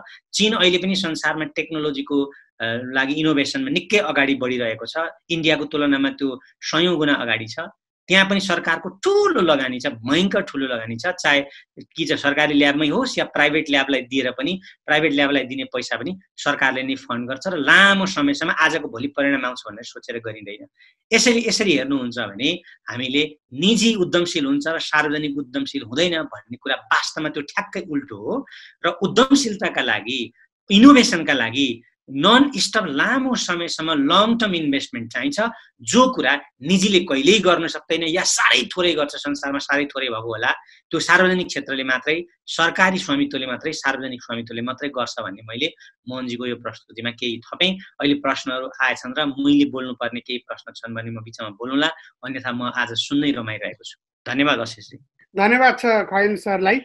अब म प्रश्नहरूतर्फ जान्छु, किनभने हामीले संक्षिप्तमा प्रश्न गर्छौँ र यसको समअप ठ्याक्कै 7 बजे म कमरेड झलनाथ खनाललाई, उहाँलाई पनि केही प्रश्नहरू आएका छन्, यी प्रश्नहरू पनि सुनेर यिनलाई पनि ध्यानमा राखेर बोल्नका लागि भन्छु।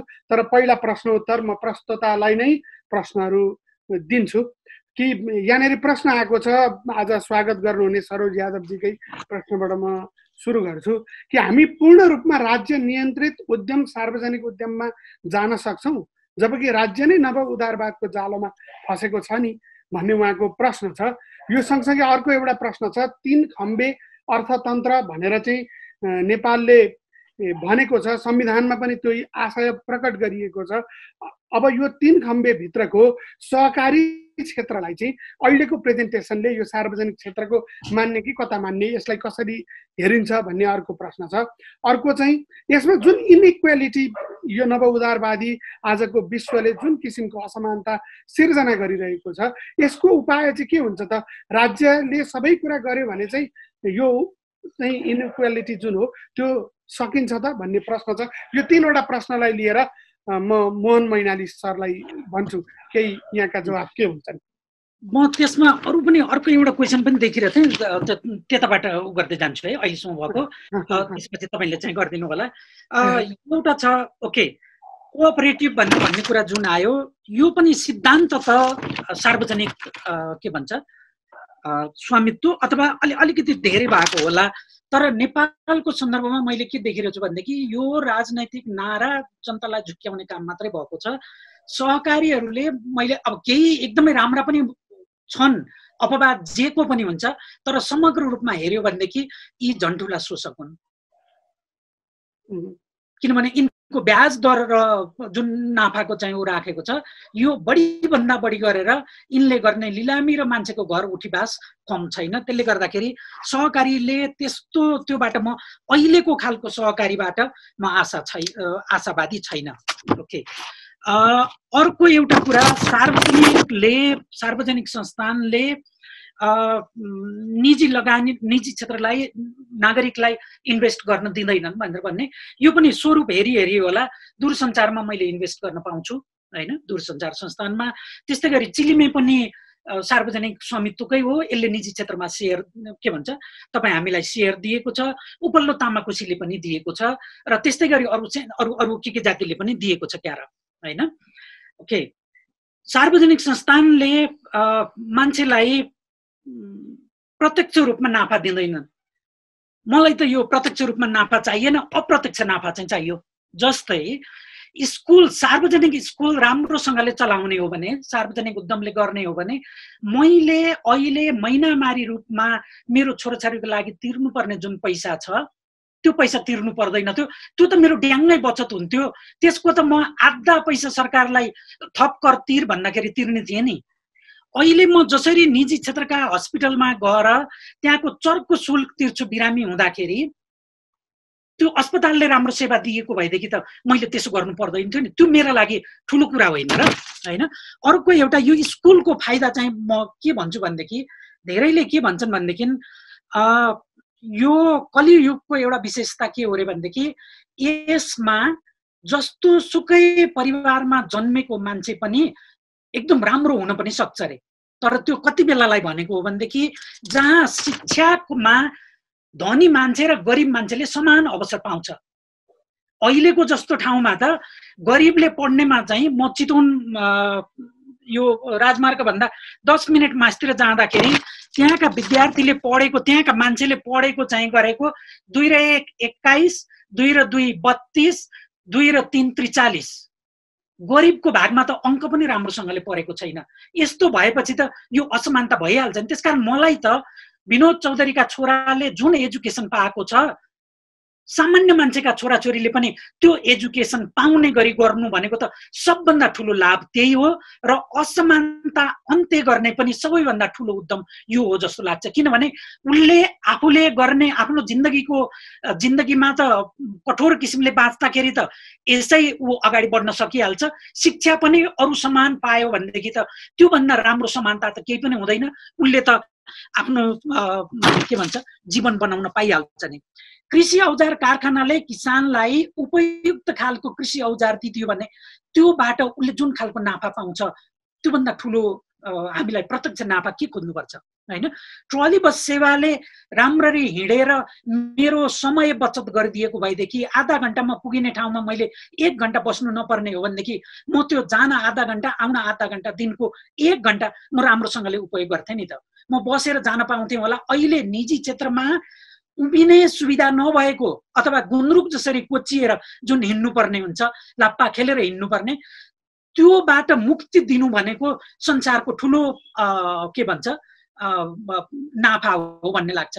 मैले एकचोटि के भनिरहेको थिएँ भनेदेखि, म यो यातायात मन्त्री भएको भएदेखि यस्ता कोचाकोच गरेर उभिन पनि नहुने ठाउँमा यस्तो गरेर गाडी चलाउन जुन सरकारी अधिकारीले दिएको हो, त्यसलाई 1 महिना यस्ता गाडीमा अफिस टाइममा यात्रा गर्ने सजाय दिन्थे म न्यायाधीश भएको भएदेखि पनि। किनभने यस्तो खालको तपाईँ हामीलाई मान्छे भन्दा तल्लो स्तरमा राखेर गरेको छ। शिर ठाडो पारेर बसमा बसेर अथवा ठाडो गरेर उभिँदाखेरि अर्को मान्छेले के भन्छ भनेदेखि, ए ठुलो सास त नफेरिदिनुहोस् न, मेरो यहाँ टाउको भयो भन्छ। अब बिचरा हो, उसको टाउकोमा मेरो तातो सास जाँदाखेरि उसलाई अप्ठ्यारो भयो। तर अब मैले सासै फेर्न नपाउनु त भएन नि त। अथवा सास फेर्दाखेरि अर्कोलाई हानि नहुने किसिमको यातायात व्यवस्था गरौँ भनेदेखि त्योभन्दा प्रत्यक्ष फाइदा मलाई अरू केही चाहिएन। र यातायात सिस्टम राम्रो पार्ने उद्यम चलाउने हो भनेदेखि त्यसले मेरो वातावरण चाहिँ बचाउँछ, मलाई लाग्ने 10 वटा रोगबाट मलाई मुक्ति दिन्छ होला। त्यसैले यो पनि ठुलो के भन्छ फाइदा हो भन्ने लाग्छ मलाई। यो प्रत्यक्ष फाइदा भन्नुपर्छ यसलाई। अर्को एउटा इकोनोमिक इनइक्वालिटी हटाउनका लागि त्यही त भनेको त, इकोनोमिकल्ली एकदम राम्रो हुने अथवा प्रतिस्पर्धा गर्न सक्ने हुने, आफै उद्यमशीलता डेभलप गर्न सक्ने हुने खालको शिक्षा र स्वास्थ्यको चाहिँ व्यवस्था भएपछि त योभन्दा ठुलो इकोनोमिक अथवा सामाजिक सबै खालका इनइक्वालिटी हटाउनका लागि गर्ने सबैभन्दा ठुलो उद्यम मलाई शिक्षा र स्वास्थ्य हो भनेर भन्ने लाग्छ। पूर्ण रूपमा सबै सार्वजनिक संस्थानले मात्रै चलाएर सक्छौँ। यसमा म पनि सबै, मैले अघि पनि भने, जनकपुर चुरोट कारखाना चलाउनु परेन, सिमेन्ट पनि चलाउनु परेन, तर किसानलाई फाइदा पुर्याउने चलाइदिनुहोस्, होइन। स्वास्थ्यका लागि चाहिँ आधारभूत स्वास्थ्यका कुरामा चाहिँ चलाइदिनुहोस् उद्यम, शिक्षाको कुरामा उद्यम चलाइदिनुहोस्। जुन नगरी हुँदैन, अर्थात् संविधानमा जुन जुन कुरालाई तपाईँले मेरो अधिकार भनेर भन्नुभयो, ती अधिकार पूर्ण रूपमा स्थापित गरिदिने उद्यम मात्रै चलाइदिएदेखि बाँकी उद्यम म चलाउने थिएँ। अर्को एउटा कुरा, तपाईँ सरकार हुने हो भनेदेखि राम्रो उद्यम चलाउनुहोस् र गलत काम गर्ने मान्छेलाई सजाय गर्नुहोस् न, गलत काम गर्ने उद्यमलाई सजाय गरिदिनुहोस्। मलाई न्यूनतम पारिश्रमिक पनि नदिने उद्यमलाई ठाउँको ठाउँ बन्द गरिदिनुहोस् न। तपाईले त्यति गर्न त सक्नुहुन्छ नि, यो राम्ररी उद्यम चलाइदिनु भयो भने। पत्रिका चलाउनु परेन, तर पत्रिकाले पत्रकारको अथवा मजदुरको शोषण गरेको छ भनेदेखि त्यसलाई त रोक्ने उद्यम त तपाईले चलाउनै पर्छ। अर्को पनि यहाँ एक दुईवटा प्रश्न चाहिँ कमरेड झलनाथ खनालको पनि ध्यानाकर्षण गर्ने गरी आएको छ, त्यो उहाँको सम्बोधनमा यसलाई समेट्नु होला। अहिले अलिकति यहाँकै धारणा लिन चाहे मैले मोहन मैनालीज्यूकै कि काशीनाथ पौडेलले फेसबुक मार्फत भन्नुभएको छ, झलनाथ कमरेडलाई साक्षी राखेर सार्वजनिक क्षेत्रको कार्यकुशलताको पक्षमा पैरवी गरिरहँदा उता गोविन्द केसी स्वास्थ्य सेवा निजीकरणको विरुद्ध सङ्घर्ष गरिरहेका छन्, यो विरोधाभासको हल कसरी होला भनेर भनेको छन्। यो कमरेड झलनाथ खनाललाई नोट गर्न र यो स्वास्थ्यको विषयमा अलिकति भन्न भन्छु। यो सँगसँगै केही प्रश्नहरू अर्को पनि जोड्छु म कि अनिश कार्कीको एउटा प्रश्न छ, our government is not even ready to invest over the idea of youth, then how we can develop our country? I don't think our country will be develop. उहाँले अलिकति निराशाजनक जस्तो लाग्ने टिप्पणी गर्नुभएको छ कि युवाहरूमाथि इन्भेस्टमेन्ट छैन भन्ने हिसाबले। अर्को पूर्व प्रधानमन्त्री ज्यू लामो समयदेखि राजनीति के अरे हरेक क्षेत्रमा राजनीति भएको छ, चाहे संस्थानमा होस्, चाहे विश्वविद्यालयमा होस्, चाहे कर्मचारी क्षेत्रमा होस्, राजनीतिक हरेक ठाउँमा भएको राजनीतिको अन्त्य कसरी गर्ने भन्ने ध्रुवराज खनालजीको प्रश्न छ। यो हाम्रो कमरेड झलनाथ खनाल कमरेडलाई लक्षित गरेर र म मोहन मैनाली सरकै प्रेजेन्टेसनमा सागर शिवाकोटीको एउटा टिप्पणी के छ भने, नव उदारवादमा बादमा समेत निजी भन्दा सार्वजनिक क्षेत्र नै बढी उद्यमशील हुन्छ भन्नु भनेको घुमाइ फिराइ नव उदारवाद नै ठिक छ जस्तो भएन र भन्ने छ। यति प्रश्नहरूको संक्षिप्त उत्तर दिनु न। यतैबाट चाहिँ सुरु गरौँ। ती देशहरूमा चाहिँ नव उदारवाद हाम्रोमा जस्तो गरेर चाहिँ उग्र छैन हैन, सायद सीमित होला फिनल्यान्डहरू जस्तो देशमा, अथवा जहाँ त्यस्तो भनिएको छ त्यहाँ पनि सार्वजनिक क्षेत्रको उद्यमशीलतालाई मानिएको छ। यो नव उदारवादीको चाहिँ विरोधाभास हो, जहाँ के भन्छ निजी क्षेत्र भनेर भनिएको हुन्छ, तर त्यहाँ पनि सार्वजनिक क्षेत्रको ठुलो भूमिका स्वीकार गरिएको छ र सार्वजनिक क्षेत्र बढी उद्यमशील हुन्छ भनेर उनीहरूले नै स्वीकार गरेको छ हैन। त्यसको मतलब यो मेरो प्रेजेन्टेसनको विरोधाभास होइन कि नव उदारवादीको चाहिँ विरोधाभास हो। विरोध आवाज मात्रै होइन, आवाज भनेको चाहिँ भएको जस्तो आवाज हुनु रे। साँच्चै भन्ने हो भनेदेखि त्यहाँ चाहिँ विरोध छ, त्यसैले गर्दाखेरि यो कन्ट्राडिक्सन छ उनीहरूकोमा। त्यसैले यो नव उदारवादीको त्यो तर्कलाई उनकै कुराले पनि खारेज गरिदिन्छ। ओके, एउटा अर्को युवाहरूमा इन्भेस्ट छैन भनेर भन्ने कुरा आएको छ, कसरी होला भनेर भन्ने पनि कुरा थियो। युवाहरूमा इन्भेस्ट नभएको कुरा एकदमै सत्य हो। इन्भेस्टै नभएको त भनेर म भन्दिनँ, तर त्यो इन्भेस्ट को कुशलतापूर्वक परिचालन चाहिँ गरिएको छैन। खर्च त भइराखेको छ। नेपालमा अघि मैले भनेका जति पनि सार्वजनिक स्कुलहरू छन् 10 क्लाससम्म पढाउने, तिनमा पैसा त अचाक्ली पो खर्च भइराखेको छ त। ती क्षेत्रका टिचरहरूले तालिम पनि निजी क्षेत्रले भन्दा राम्रो पाएका छन् र तलब पनि निजी क्षेत्रले भन्दा राम्रो पाएका छन्, परिणाम पो नआएको हो त। त्यसैले त्यसको राम्रो व्यवस्थापन चाहिँ नभएको हो। त्रिभुवन युनिभर्सिटी विश्वविद्यालय अन्तर्गत पैसा कम खर्च भएको छ र, साधन कम छ र, तर तिनको उपयोग पो नभएको त। त्यसैले गर्दाखेरि इन्भेस्टै नभएको होइन, तर त्यो इन्भेस्टलाई राम्रोसँगले उपयोग नगरिएको हो। यस्ता पाराले कसरी देश उकालो लाग्ला र भनेर उहाँले भन्नुभएको छ। यो क्वेसन चाहिँ अघि मैले पनि लास्टमा गरेको त्यो ठुलो क्वेसन चाहिँ त्यही हो। र कसैले यो क्वेसनको ठुलो के भन्छ सही जवाफ दिन सक्यो भनेदेखि त्यो मान्छेको शालिग म त्यो भक्तपुरमा राखेको शिवजीको शालिग भन्दा अग्लो शालिग मेरो मनमा चाहिँ ठड्याएर राख्छु। मैले पनि पाएको छैन त्यो चाहिँ। ओके, अर्को गोविन्द केसीको आन्दोलन सम्बन्धमा ओके मैले पनि भनेको र नव उदारवादको विरोधीहरूले पनि भन्ने चाहिँ स्वास्थ्य र यो मेडिकल शिक्षा, यी दुईटा कुरा त मेडिकल शिक्षा र मेडिसिन पनि यी त अलिकति सस्तो गरिदिनुस् न भनेर भन्ने कुरामा डाक्टर केसीकोमा एकदमै असहमत हुने ठाउँ छैन। खाली उहाँकोमा जस्तो फलान ठाउँमै कलेज राख भनेर भन्ने कुरासँगको चाहिँ हो, जहाँ फिजिबल हुन्छ त्यहाँ चाहिँ गर्नुपर्छ भनेर भन्ने। जुम्लामा कलेज राख भनेर उहाँले भन्नुहुन्छ र हामी भन्छौँ डाक्टर के अरे हाम्रो केदार भक्त माथेमा सरको रिपोर्ट पनि लागू गर भनेर भन्छौँ। यी दुईटा कुरा सँगसँगै चाहिँ जाँदैन, किनभने केदार भक्त माथेमाको रिपोर्टमा मेडिकल कलेज चलाउनका लागि जति शैय्याको अस्पताल चल्नुपर्छ र त्यसमा कति मान्छे कति बिरामी हुनुपर्छ भनेर भन्नुपर्ने हुन्छ, त्यो जुम्लामा निकट भविष्यमा अबको 10-20 वर्षभरिमा पूर्ति हुने चाहिँ म देख्दिनँ। कि त केदार भक्त माथेमा सरको रिपोर्ट मान्दिनँ भनेर भन्नु पर्यो, कि जुम्लामा हुँदैन भनेर भन्नु पर्यो। तर जहाँ जहाँ सम्भव हुन्छ, जहाँ जहाँ माथेमा सरको सिफारिस अनुसारको मेडिकल कलेज खोल्नलाई सकिन्छ ती ठाउँमा त खोल्नलाई युद्ध स्तरमा काम गर्नुपर्ने हो। म प्रधानमन्त्री भएको भएदेखि त त्यसै गर्थे, सायद मैले त्यसै गर्छु भनेर होला म प्रधानमन्त्री हुने बाटोमा लागेको छैन। मैले आए जति क्वेसनको उत्तर दिएँ होला। थप प्रश्नहरू छ यहाँ, जस्तै सहकारी संस्थालाई मर्ज गरेर ब्याङ्क बलियो बनाउने अनि कसरी आउँछ समाजवाद भनेर सहकारी केन्द्रित प्रश्न पनि आएको छ। हामी सहकारीको छुट्टै कार्यक्रम पनि गर्दैछौँ, त्यसैले यसमा पनि केही। अनि कृष्ण मिश्रजी भन्नुहुन्छ हामी कम्युनिस्टहरू सरकारमा छौँ तर सरकारी संरचनाका सार्वजनिक स्वामित्वलाई प्रभावकारी बनाउन किन कानुन संशोधन हुन सकिरहेको छैन? गैर सरकारी क्षेत्र अर्थात् जनताहरू मात्र संलग्न सार्वजनिक संरचनाहरूको विकासका लागि भएका कानुनहरू संशोधन किन गरिन्न? उत्पादन र सेवाका क्षेत्रमा सार्वजनिकीकरण गर्न धेरै जनता सहभागी हुन सक्ने साथै सानो क्षमता भएका जनतालाई अधिकतम सहभागिता गराउने साथै सुरक्षाको प्रत्याभूति हुने कानुनी संरचना र त्यस अनुकूल आर्थिक संरचना निर्माणमा किन ध्यान गइरहेको छैन भनेर उहाँले कानुनसँग रिलेटेड र केही आर्थिक संरचनाको बारेमा प्रश्न गर्नुभएको छ। त्यस्तै दुर्गा प्रसाद जैसीले प्रश्न गर्नुहुन्छ नेपाली समाज जुन परिस्थितिमा अगाडि बढेको छ, शिक्षा स्वास्थ्य रोजगारीको क्षेत्रमा सरकारले निजी क्षेत्रलाई मर्ज गरी सरकारले त्यसको व्यवस्थापन जिम्मा लिन सक्ने स्थिति हाम्रो जस्तो देशको क्षमता नभएको हो या हाम्रो व्यवस्थापनको कमजोरी होला?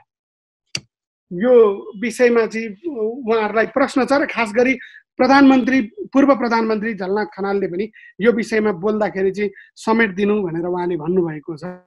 र बालमुकुन्द महतको प्रश्न छ finally I would like to ask that what are the way forwards to establishing the socialist economic system भन्ने उहाँको कुरा छ। र यति प्रश्न हामीले लियौँ, थप प्रश्न हामी फेरि लिन्छौँ। ओके, अन्तिम प्रश्नबाटै सुरु गरौँ। यो प्रश्नको जवाब मसँग छैन, म दिन सक्दिनँ, त्यसैले मैले यसलाई पास गरेँ।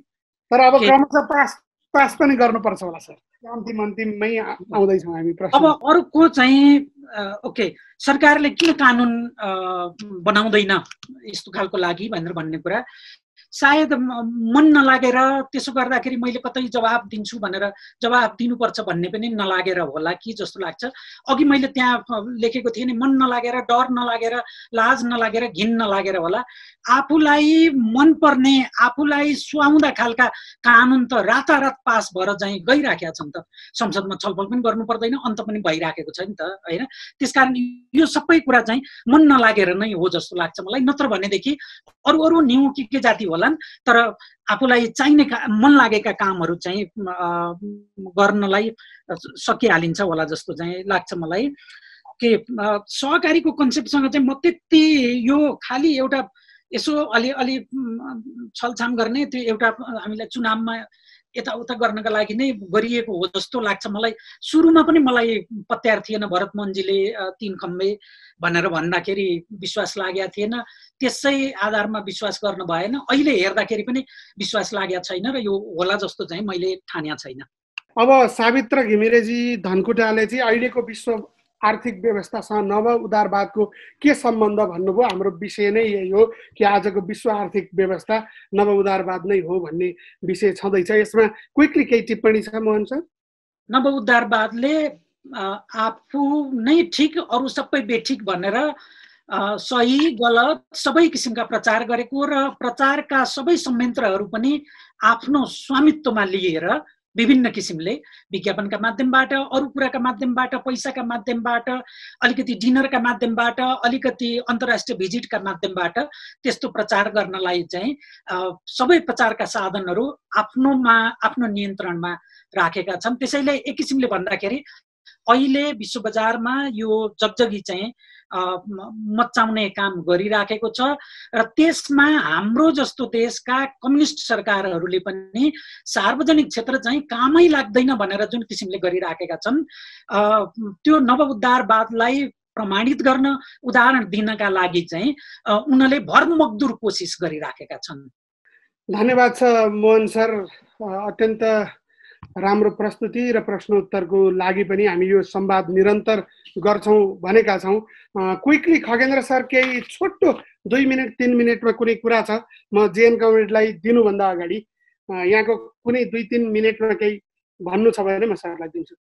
होइन, यहाँ अघि एउटा प्रश्न चाहिँ मोहनजीले मसँग यसको उत्तर छैन भन्नुभयो होइन, तर अब मसँग पनि सुस्पष्ट उत्तर छैन र हामी कसैसँग पनि एकदमै कङ्क्रिट उत्तर बनिसकेको छैन, किनभने हामी सबैले सामूहिक रूपले त्यस्तो अध्ययनको प्रक्रिया सुरु गरेकै छैनौँ कि अहिलेको नव उदारवादी व्यवस्थाबाट समाजवादी व्यवस्थातर्फ जाने या समाजवाद उन्मुख हुने कुरा कसरी हुन्छ भन्ने प्रश्न चाहिँ धेरै साथीहरूको दिमागको प्रश्न होला र यहाँ सहभागी हुने र प्रत्यक्ष सुनिरहनु भएको कसैले पनि आजको हाम्रो व्यवस्था, आजको राज्यले पछ्याएको आर्थिक नीति, सामाजिक नीति नव उदारवादी हो कि होइन भन्ने कुरामा त्यति सन्देह गर्दैन होला कि हामी यति धेरै अकाट्य प्रमाणहरू हाम्रो अगाडि छन् कि ती प्रमाणहरूलाई हामीले इग्नोर गरेर हिँड्ने भनेको चाहिँ डार्विन बाजेले मान्छे इभोल्युसन भएर आएको भनेर पटक पटक प्रमाणित गरे, त्यस पछाडिका स्वयं वैज्ञानिकहरूले प्रमाणित गर्दा पनि होइन मलाई त देउतैले बनाएको हो भन्ने जस्तो अवस्था हुन्छ, जसलाई डिलुजन भनिन्छ, गड डिलुजन।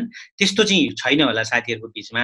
र समाजवादतर्फ जाने भनेको चाहिँ अघि जुन मोहनजीले कुरा भन्नुभयो त्यहाँ अलिकति छ त समाधान, त्यहाँ लुकेको छ, लुकेको मात्रै होइन त्यो फुकेरै बसेको छ कि राज्यले एउटा समाजवाद उन्मुख व्यवस्थामा विश्वास गर्ने राज्यले यो संविधानको राजनैतिक आर्थिक कार्यभार कार्यान्वयन गर्ने राज्यले या सरकारले समाजवाद उन्मुख जाने भनेको के हो भने सरल छ कि सार्वजनिक संस्थानहरूमा बढी लगानी गर्दै जाने र सार्वजनिक क्षेत्रको चाहिँ जति स्पेस हो त्यो चाहिँ हाम्रो टोटल इकोनोमीको त्यो स्पेसलाई बढाउँदै जाने, मानिसका जीविकासँग प्रत्यक्ष सम्बन्धित विषय स्वास्थ्य शिक्षा लगायत अरू आम कृषि जस्ता विषयहरूमा प्रत्यक्ष राज्यको भूमिकालाई बढाउने। राज्यको भूमिका भनेको फेरि मैले राज्य नियन्त्रित भनौँ भने त्यसको नेगेटिभ कोनोटेसन हुन्छ, सामाजिक क्षेत्रको भूमिकालाई भन्छु त्यसैले जहिले सुके पनि। सामाजिक क्षेत्रको भूमिका भनेको कहिलेकाहीँ सहकारीको माध्यमबाट हुन्छ भने, कहिलेकाहीँ साना साना चाहिँ यी कम्युनिटी फरेस्ट्री ग्रुपहरू बनाएर हुन्छ भने, ठुला उद्यमहरूमा केन्द्रीय राज्यले फेडरल गभर्मेन्ट लगानी गर्नुपर्छ भने,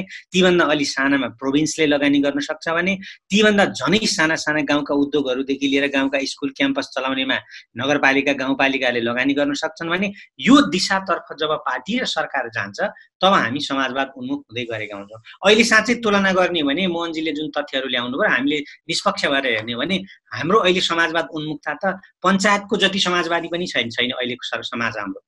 पञ्चायत कालमा जुन शिक्षा सार्वजनिक क्षेत्र हो, स्वास्थ्य सार्वजनिक क्षेत्र थियो, थुप्रै उद्योग धन्दाहरू विदेशीको सहयोग या त भित्रैबाट पनि सिर्जना गरिएका थिए, चुरुट कारखानादेखि चाहिँ छाला जुत्ता कारखानासम्म, ती अहिले सबै निजी क्षेत्रलाई बेचिएको छ भनेपछि त हाम्रो बाटो त पञ्चायतले गरेको समाजवाद जति पनि नभएको हामी दुःखद कुरा अनुभूति लिएर बस्न बाहेक त अरू त केही रहेन। त्यसै तर समाजवादतर्फ जाने कुरा चाहिँ सम्भव छ र त्यो गर्नको लागि के हो भने तलका स्थानीय सरकारदेखि प्रदेश सरकारदेखि केन्द्रीय सरकारसम्मले फेडरल गभर्मेन्टसम्मले चाहिँ सार्वजनिक क्षेत्रमा लगानी बढाउनु पर्छ र त्यो मात्रै एउटा उपाय हो। त्यो बाहेक अर्को समाजवादमा जाने अर्को कुनै उपाय नै छैन। त्यसैले पुँजीवाद एकदमै पाकेर आउनेछ र त्यो पाकेपछि त्यसले स्वत समाजवाद ल्याउँछ भनेरै पर्खिने अवस्था पनि हामीले पर्खिरहनु पर्छ जस्तो मलाई लाग्दैन। र जीवनका कतिपय क्षेत्र पुँजीवादी भनिएकै देश ताइवानमा, पुँजीवादी भनिएकै देश सिङ्गापुरमा, पुँजीवादी भनिएकै युरोपियन सबै देशहरूमा र जापानमा, होइन पुँजीवादी भनिएकै जापानमा, साउथ कोरियामा पनि समाजवादी नीति नियमको ठुलो हिस्सा लागू भइरहेको छ।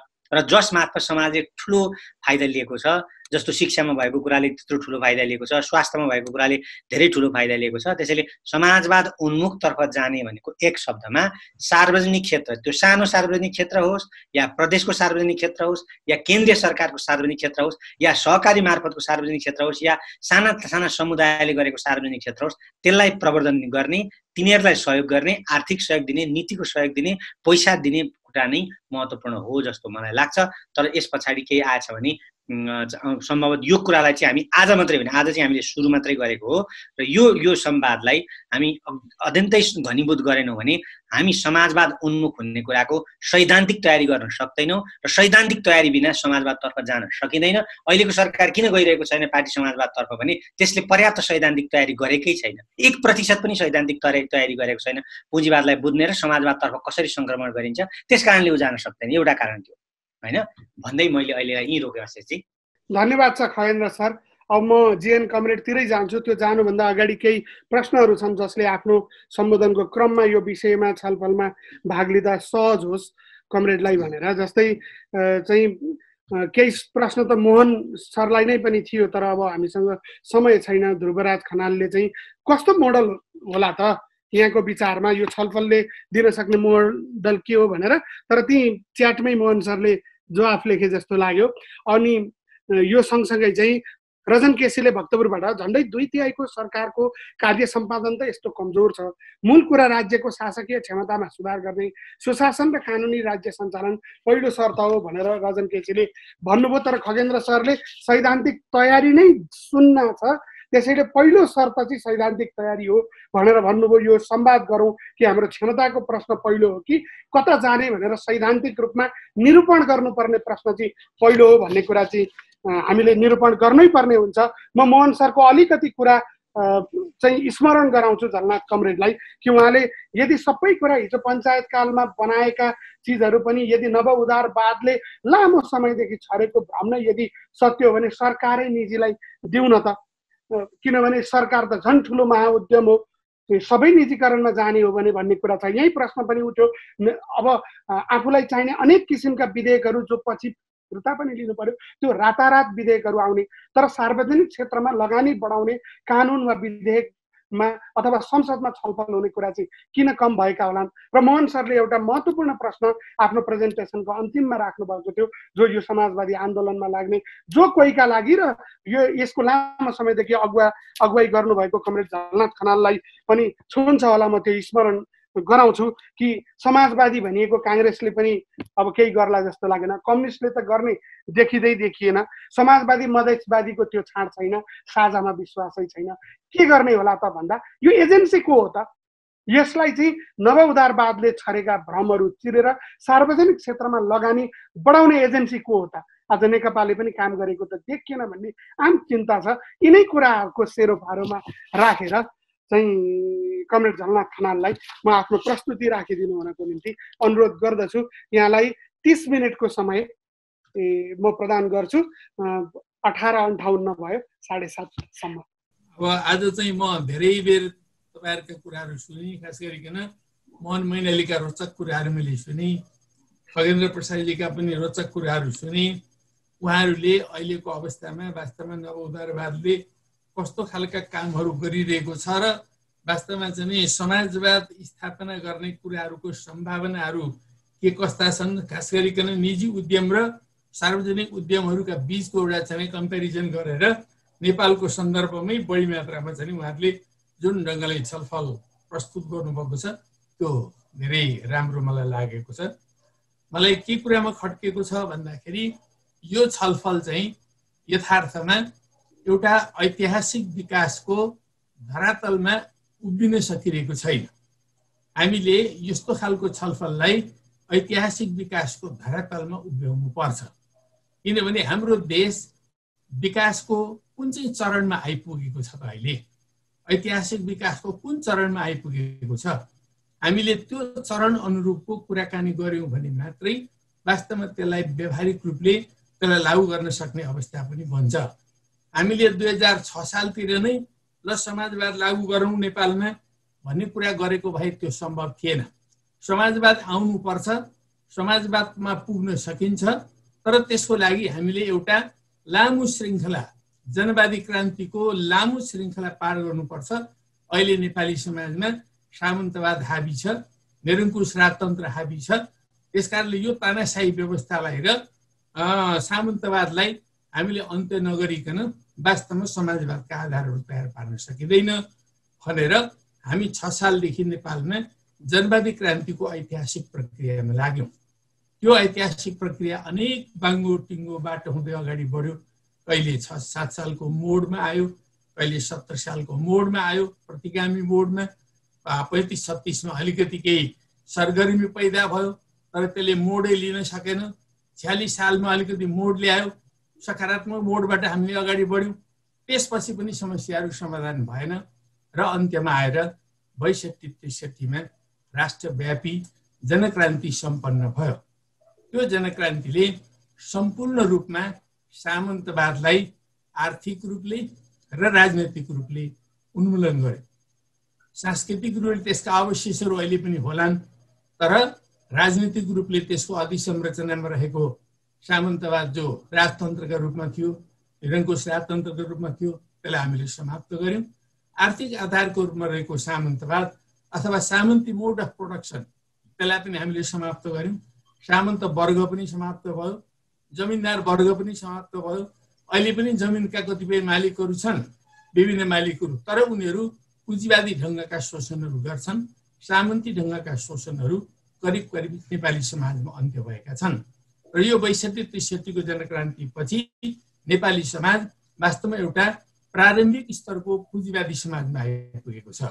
यो अमेरिकी पुँजीवाद जस्तो पनि छैन, युरोपेली पुँजीवाद जस्तो पनि छैन, जापानी पुँजीवाद जस्तो पनि छैन। तिनीहरू चाहिँ पुँजीवादको पनि धेरै अलिक उन्नत अवस्थामा पुगेका समाजहरू हुन्, तर हामी चाहिँ प्रारम्भिक अवस्थामा आइपुगेका छौँ। यो प्रारम्भिक अवस्थामा आइपुगेपछि अब हामीले अगाडि बढ्ने बाटो, यो समाजलाई रूपान्तरण गर्ने बाटो भनेको स्वाभाविक रूपले हामी समाजवादको बाटोमा हिँड्नुपर्ने हुन्छ। हामीले 62-63 पछाडि संविधान सभाको निर्वाचन गर्यौँ, 2 पटक निर्वाचन गर्यौँ, नयाँ संविधान निर्माण गर्यौँ। त्यो संविधानले पनि हामीलाई मार्गदर्शन गरेको छ। अब समाजवादतर्फ अगाडि बढ्नुपर्छ भन्ने कुरा त्यो संविधानले पनि हामीलाई भनेको छ र वास्तवमा कम्युनिस्ट पार्टीले जनवादी क्रान्ति सम्पन्न गरिसकेपछि अब समाजवादी क्रान्ति र निर्माणको बाटोमा हिँड्नुपर्छ। नेकपा नै वास्तवमा नेपालको निम्ति समाजवादमा जाने मुख्य एजेन्ट हो, समाजवाद स्थापना गर्ने मुख्य एजेन्ट हो। अहिले किन गर्न सकिरहेको छैन भन्ने प्रश्न छ। अघि मोहन मैनालीले कांग्रेसले पनि गर्न सकेन, कम्युनिस्ट पार्टीले पनि गर्न सक्दैन, जनता समाजवादी पार्टीले पनि गर्न सक्दैन, अरू पार्टीहरूले पनि गर्न सक्दैन भन्ने खालको जुन कुरा गर्नुभयो। अब कतिपय कुरा मेरो आंशिक उहाँसँग सहमति छन्, तर नेपाल कम्युनिस्ट पार्टीको हकमा नेपाल कम्युनिस्ट पार्टीले जुन खालका नीति लिएर अगाडि बढ्नुपर्ने थियो त्यो कुरा गर्न सकिरहेको छैन। हामीले अब अगाडि बढ्ने बाटो के हो त, कस्तो समाज व्यवस्था हामीले स्थापना गर्ने, कस्तो सामाजिक आर्थिक संरचना निर्माण गर्ने, नेपाली समाजलाई समुन्नतितर्फ कसरी लाने, त्यो कुराहरूमा एउटा व्यापक बहसको जरुरत छ। हामीले 6 सालदेखि 62 सालसम्म एकातिर बहस पनि गरेर आयौँ जनवादी क्रान्ति कसरी सम्पन्न गर्नुपर्छ भनेर, अर्कोतर्फ क्रमिक रूपले अग्रगति पनि गर्दै आयौँ। जनताको शक्ति बढ्दै आयो, पोलिटिकल पार्टीहरू पनि अगाडि बढ्दै आए, जनताको चेतना बढ्दै आयो, आन्दोलन बढ्दै आयो। त्यो कारणले हामीले 62-63 को आन्दोलन गऱ्यौँ र एउटा युगलाई पार गऱ्यौँ। अब हामी नयाँ युगमा प्रवेश गरेका छौँ। यो चाहिँ समाजवाद स्थापनाको युग हो, तर यो युगमा कस्ता खालका पोलिसीद्वारा अगाडि बढ्ने, कस्ता खालका कार्यक्रमद्वारा अगाडि बढ्ने, कस्ता खालका नीतिद्वारा अगाडि बढ्ने, यो कुरामा हाम्रो सरकार अझै स्पष्ट छैन। नेकपा पार्टीभित्र पनि बहस छ, अहिले बहस छलफल चलिरहेको छ। हामीले जबसम्म हाम्रो देशको अर्थतन्त्रको मुख्य आधारको रूपमा रहेको कृषिलाई रूपान्तरण गर्न सक्दैनौँ, त्यसलाई आधुनिकीकरण गर्ने काम, त्यसलाई यान्त्रिकीकरण गर्ने काम, त्यसलाई सहकारीकरण गर्ने काम आदि कुराहरू, त्यसलाई अझै सामूहिकीकरण गर्ने काम, त्यो हामीले जबसम्म गर्न सक्दैनौँ समाजवादको आधार तयार हुन सक्दैन। के कुरा सत्य हो भने बरु समाजवादका कतिपय आधारहरू पञ्चायतकालमा थिए।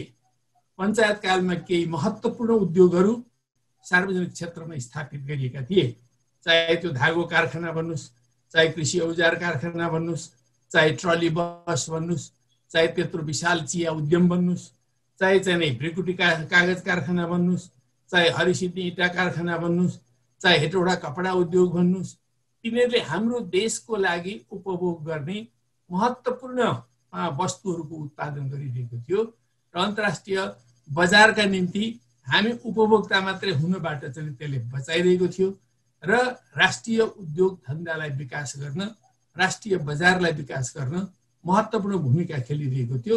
सार्वजनिक क्षेत्र भनेको जुन कालखण्डमा भए पनि त्यो अन्ततः सार्वजनिक क्षेत्र भनेको चाहिँ समाजवादको एलिमेन्ट हो। त्यस्ता एलिमेन्टहरू त्यतिबेला निर्माण भएका थिए। तर दुःखको कुरा भन्नुपर्छ, 46 साल पछिको एउटा परिस्थितिमा आएर खास गरी नेपाली कांग्रेसको सरकार भएको बेलामा यी उद्यमहरूलाई निर्ममतापूर्वक चाहिँ नि त्यो निजीकरण गरियो। त्यो निजीकरण गर्दाखेरि कुनै औचित्य थिएन। तिनीहरू सार्वजनिक क्षेत्रमा भएका उद्योगहरू नचलेका होइनन्। बाँसबारी छाले जुत्ता मजाले चलिरहेको थियो। हाम्रो देशमा अहिलेको जनसङ्ख्याको आधारमा भन्ने हो भने हामी 3 करोड जनसङ्ख्या छौँ। हरेक एकजनाले दुई जोर जुत्ता वर्षमा लाउने हो भने 6 करोड जुत्ताको मार्केट हो हाम्रो देशमा। यसको निकै महत्त्वपूर्ण हिस्सा छाला जुत्ता कारखानाले आपूर्ति गरिरहेको थियो। हाम्रो पैसा हाम्रै देशमा थियो। तर त्यस पछाडि अन्तर्राष्ट्रिय बजारको निम्ति चाहिँ नेपालको 3 करोड जनसङ्ख्या भयो। कपडा उद्योगको कुरा त्यही हो। इँटा उद्योगलाई हेर्नुहोस्, इँटा उद्योग कुनै घाटामा गएको उद्योग थिएन, राम्रो ढङ्गले गरेको थियो र इँटा हरिसिद्धि इँटाको जुन प्रविधि हो त्यो प्रविधि एकदमै राम्रो प्रविधि हो। अहिले पनि हरिसिद्धि इँटाबाट चाहिँ जति पनि देशका विभिन्न ठाउँहरूमा घर भवनहरू बनेका छन्, ती भवनहरू 40 वर्ष पुग्न थालिसके तर पनि ती इँटाहरू कतै टार्निस भएको देखिँदैन, राम्रो छन्। त्यो प्रविधि समाप्त पनि गरियो र त्यो इँटा कारखानालाई समाप्त पनि गरियो।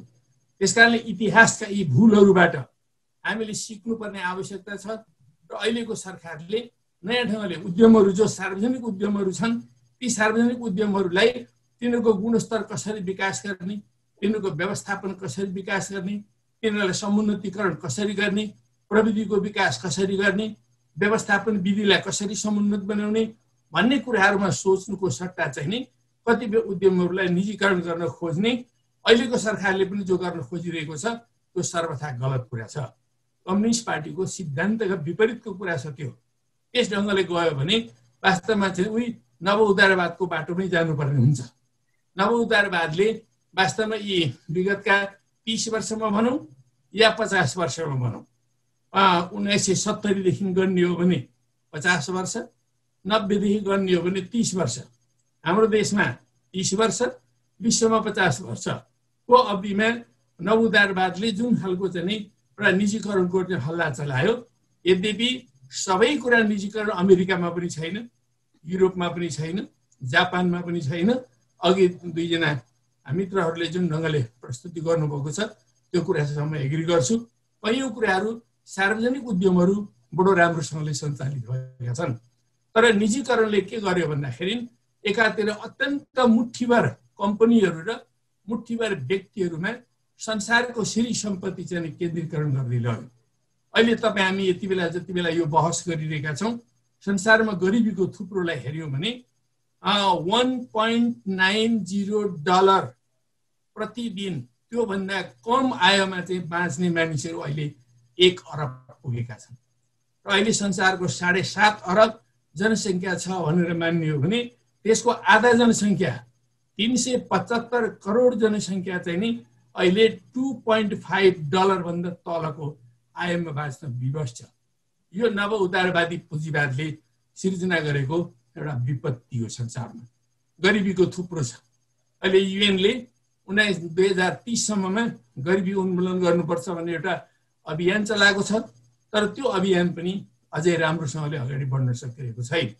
यसो हुनाले यस प्रकारको जुन खालको अवस्था हामी देखिरहेका छौँ र त्यसले विश्वको विकास क्रम ठिक दिशामा, सकारात्मक दिशामा गइरहेको छैन। बरु हामी के देखिरहेका छौँ भने 1990 मा आएर सोभियत सङ्घ, पूर्वी युरोपका देशहरूमा समाजवाद ढल्यो। त्यो समाजवाद ढलेको होइन, त्यो सोभियत नमुनाको समाजवाद ढलेको हो। समाजवाद ढलेको म मान्न सक्दिनँ। समाजवाद ढल्ने कुरा पनि होइन, कसैले ढाल्न सक्ने कुरा पनि होइन। यो ऐतिहासिक उपज हो। यो ऐतिहासिक उपज निरन्तर विकसित हुँदै गयो, त्यसपछि पनि विकास गर्दै गएको छ। अहिले हामी 90 देखि यहाँसम्मको 30 वर्षको अवधिमा मात्र हेऱ्यौँ भने पनि चीनको प्रगतिले हामी देख्न सक्छौँ। चीनले एकातिर सार्वजनिक उद्यमहरू, जुन ठुल्ठुला उद्यमहरू छन्, पहिला त सानै थिए ती उद्यमहरू, अहिले यस्ता विशाल काया बन्दै गएका छन्। ती सार्वजनिक उद्यमहरू छन्, तिनीहरूलाई सरकारले मजासँगले सञ्चालन गर्न सकेको छ। टेक्नोलोजीको इनोभेसन पनि त्यत्तिकै गर्न सकेको छ, म्यानेजमेन्ट पनि त्यत्तिकै गर्न सकेको छ, र उत्पादन पनि त्यही ढङ्गले बढाउन सकेको छ। भने सार्वजनिक उद्यमहरू गर्न सकिन्न भन्ने कुरा छैन। सिङ्गो चीनको मूल आय भनेको नै सार्वजनिक उद्यमबाट भइरहेको छ। तर उनीहरूले निजी क्षेत्रलाई पनि यथोचित रूपमा उपयोग गरेर त्यसलाई चाहिँ एउटा परिपूरक रूपमा प्रयोग गरेर गइरहेका छन्। समाजवाद निर्माण गर्ने भनेको पनि एकैचोटि सम्पूर्ण सार्वजनिक निजी स्वामित्वलाई समाप्त गर्ने र अनि त्यस पछाडि सार्वजनिक उद्यमहरू स्थापना गर्ने त्यो मात्र कुरा होइन रहेछ। एकदमै समुन्नत पुँजीवादी मुलुक छ भने यी कुराहरू बढी सम्भव हुन्छ। तर तुलनात्मक रूपले पिछडिएको मुलुकमा समाजवाद ल्याउने काम सुरु भएपछि सबैले उत्पादक शक्ति सबै विकसित भएको हुँदैन। उत्पादक शक्ति विकास गर्नको लागि विभिन्न मोड अफ प्रोडक्सनहरूलाई उपयोग गर्नु अनिवार्य हुँदो रहेछ। र यो कुराको आधारमा चाहिँ चीन अहिले अगाडि बढ्दैछ। र चीनको अरू सबै कुराहरूलाई छोडेर मैले गरिबी उन्मूलन गर्ने कुरा मात्रै हेर्दाखेरि के देख्छु भने चीनले 850 मिलियन मानिसहरूलाई अहिले गरिबीको रेखामुनिबाट माथि उठायो यो 7 दशकको बिचमा। त्यसमाथि पनि साँच्चै भन्ने हो भने 30 वर्षको बिचमा हो। 1980 यतातिरको अवधिमा आएर चाहिँ त्यसरी गरिबीको रेखामा माथि उठाएको छ। र उनीहरू 2020 सम्ममा सम्पूर्ण गरिबी उन्मूलन गर्ने र मोडरेटली प्रोस्परस सोसाइटी निर्माण गर्ने भन्दैछन्। अर्को सालसम्ममा उनीहरूले गरिबी उन्मूलन गर्छन्। जुन गरिबी भनेको वर्ल्ड ब्याङ्कले जुन स्ट्यान्डर्ड अगाडि सारेको छ त्यो स्ट्यान्डर्डको आधारको गरिबीको कुरा हो यो। अझै अब स्ट्यान्डर्ड जुन ढङ्गले बनाउन सकिन्छ त्यस ढङ्गले कुरा गर्न सकिन्छ हरेक देशको सन्दर्भमा। र त्यसरी अगाडि बढिरहेको छ भने नेपालमा हामीले चाहिँ नि समाजवादलाई अगाडि बढाउने कुराहरू गर्न नसकिने भन्ने कुरै छैन। हामीले त्यसबारेमा गम्भीरतापूर्वक बहस गर्नुपर्ने आवश्यकता छ। कस्तो प्रकारको कृषि नीति लिएर हामीले समाजवादमा रूपान्तरण गर्न सक्छौँ, कस्तो प्रकारको औद्योगिक नीति लिएर हामी समाजवादमा रूपान्तरण गर्न सक्छौँ, कस्तो प्रकारको शिक्षा नीति लिएर हामी समाजवादी शिक्षालाई अगाडि बढाएर लिएर जान सक्छौँ, कस्तो प्रकारको हेल्थ केयर सिस्टम स्थापना गरेर हामी सम्पूर्ण जनतालाई हेल्थ केयरमा चाहिँ उपलब्ध गराउन सक्छौँ। त्यसै गरी हाम्रा सञ्चार नीति कस्ता हुन्छन्, हाम्रो चाहिँ विद्युत नीति कस्तो हुन्छ, त्यो कुराहरूको बारेमा गहनतापूर्वक बहस छलफल गरेर नेपाली जनताको नेपाली समाजलाई समाजवादतर्फ बढाउने एउटा आफ्नै बाटो निर्माण गर्नुपर्ने हुन्छ। त्यो बाटो निर्माण गर्ने पार्टी भनेको अरू कोही हुँदैन, त्यो नेकपा नै हुन्छ। र नेकपा चाहिँ अहिले जो सरकार बनाइरहेको छ सरकारप्रति चाहिँ मान्छेहरूले आशा गर्न सकिरहेका छैनन्, किनभने सरकार सही ढङ्गले समाजवादको बाटोमा हिँड्न सकिरहेको छैन। समाजवादको चरणमा आयौँ भन्ने कुरालाई नै सरकारले आफ्ना डकुमेन्टहरू मार्फत त्यो ढङ्गले ल्याउन सकिरहेको छैन। त्यसले गर्दाखेरि अहिले समाजमा चाहिँ एक खालको एउटा निराशा जस्तो अवस्था सिर्जना हुन खोजेको छ। तर नेकपा अब महाधिवेशनतर्फ जाँदैछ। त्यो महाधिवेशनमा हामीले कसरी समाजवादको बाटोमा अगाडि बढ्नुपर्छ भन्ने बारेमा हामी व्यापक बहसको सिर्जना गर्न कोसिस गर्दैछौँ।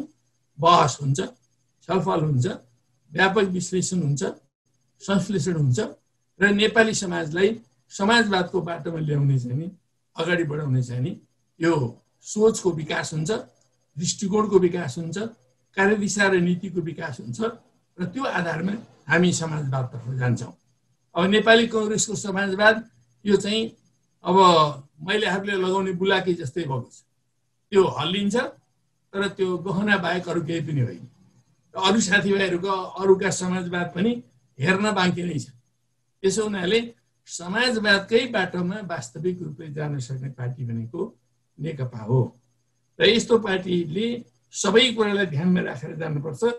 अब केही प्रश्नहरू जो साथीहरूले गर्नुभएको छ, पूर्ण रूपमा राज्यको स्वामित्वमा हामी जान सक्छौँ सक्दैनौँ भन्दा अहिले नै सक्दैन। हामीले आधारभूत कुराहरूमा राज्यको स्वामित्वमा जान सक्छौँ, शिक्षालाई लिएर जान सक्छौँ। त्यो शिक्षामा पनि हामी मूलभूत रूपले जो सार्वजनिक शिक्षा छ त्यसको क्वालिटी विकसित गर्ने, त्यसको व्यवस्थापन विकसित गर्ने, त्यसको शिक्षकहरूलाई ट्रेनिङ त्यो ढङ्गले दिने आदि कामहरू हामी गर्न सक्छौँ। स्वास्थ्यमा पनि त्यही ढङ्गले गर्न सक्छौँ। तर केही अवधिसम्म हामीले निजी क्षेत्रलाई कोएक्जिस्टेन्स गरेर पनि जानुपर्ने स्थिति हुन्छ। अर्थतन्त्रमा पनि त्यही हो। तर आधारभूत रूपले हामी चाहिँ सार्वजनिक उद्यमहरूलाई विकास गरेर लान सक्छौँ। अघि जस्तो मोहन मैनालीजीले र खगेन्द्रजीले विभिन्न उद्यमहरूको बारेमा जो उदाहरण दिनुभएको छ, ती उदाहरण नै काफी छन्। वास्तवमा सार्वजनिक रूपले सञ्चालन गर्न सकिन्छ भन्ने कुराको उदाहरण काफी छ। त्यसै गरी सहकारीको बारेमा सहकारी ऐन हामीले ठिक ढङ्गले बनाउन सकेका छैनौँ। सहकारी ऐन नयाँ ढङ्गले सञ्चालन गर्नुपर्छ।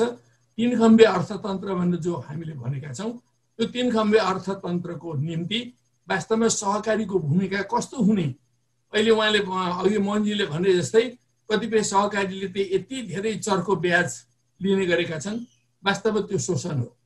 त्यो ढङ्गले सहकारी अगाडि बढ्न सक्दैन। यसकारणले सहकारीलाई ठिक ढङ्गले टिक्न पनि सक्ने र त्यसले एउटा परिपूरक भूमिका निर्वाह गर्न सक्ने गरी गर्नुपर्ने हुन्छ। सामुदायिक वन, म वास्तवमा चाहिँ सामुदायिक वन 2047 सालमा म वन मन्त्री भएको बेलामा त्यो कुराको सुरुवात गरेको हो मैले। त्यति बेला चाहिँ नि वन 37% छ भन्ने भनिन्थ्यो, तर यति डिग्रेड भएर गइसकेको थियो कि हामीसँग 25% भन्दा बढी वन थिएन। तर सामुदायिक वनको कन्सेप्टलाई अगाडि सारेर सामुदायिक चाहिँ नि वन व्यवस्थापनका कामहरू अगाडि बढाउन थालेपछि अहिले जो हजारौँको सङ्ख्यामा तिनीहरू बनेका छन्, लाखौँ मान्छेहरू सङ्गठित बनेका छन् र वन संरक्षित भएको छ। त्यसले वन्यजन्तुहरूको पनि विकास भएको छ। वनको अहिले चाहिँ धेरै राम्रो चाहिँ नि विकास हुँदै गएको छ। तर अझै राज्यको संरक्षणमा रहेको वनको क्वालिटी हामीले उन्नत बनाउन सकेका छैन। त्यसो हुनाले हामीले गऱ्यौँ भने कन्सेप्ट अगाडि ल्याएर हामीले गऱ्यौँ भने गर्न सक्छौँ भन्ने कुराहरू यी कतिपय कुराका उदाहरणहरू हुन्।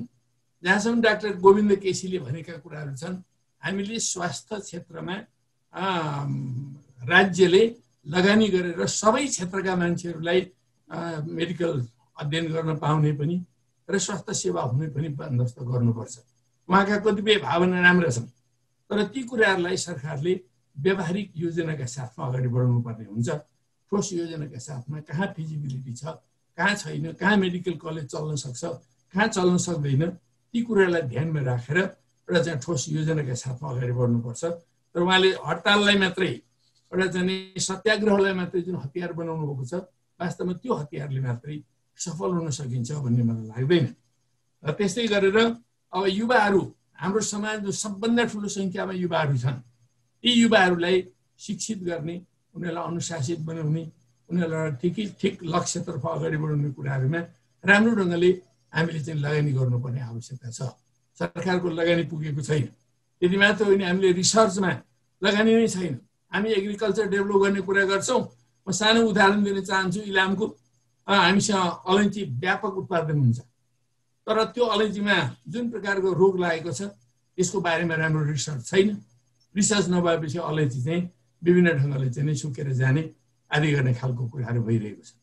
तर त्यसमा हामीले चाहिँ ठिक ढङ्गले रिसर्च गऱ्यौँ, औषधि उपचारहरूको विकास गर्न सक्यौँ भने हुन सक्थ्यो। अब ती कुराहरू हुन सकिरहेको छैन।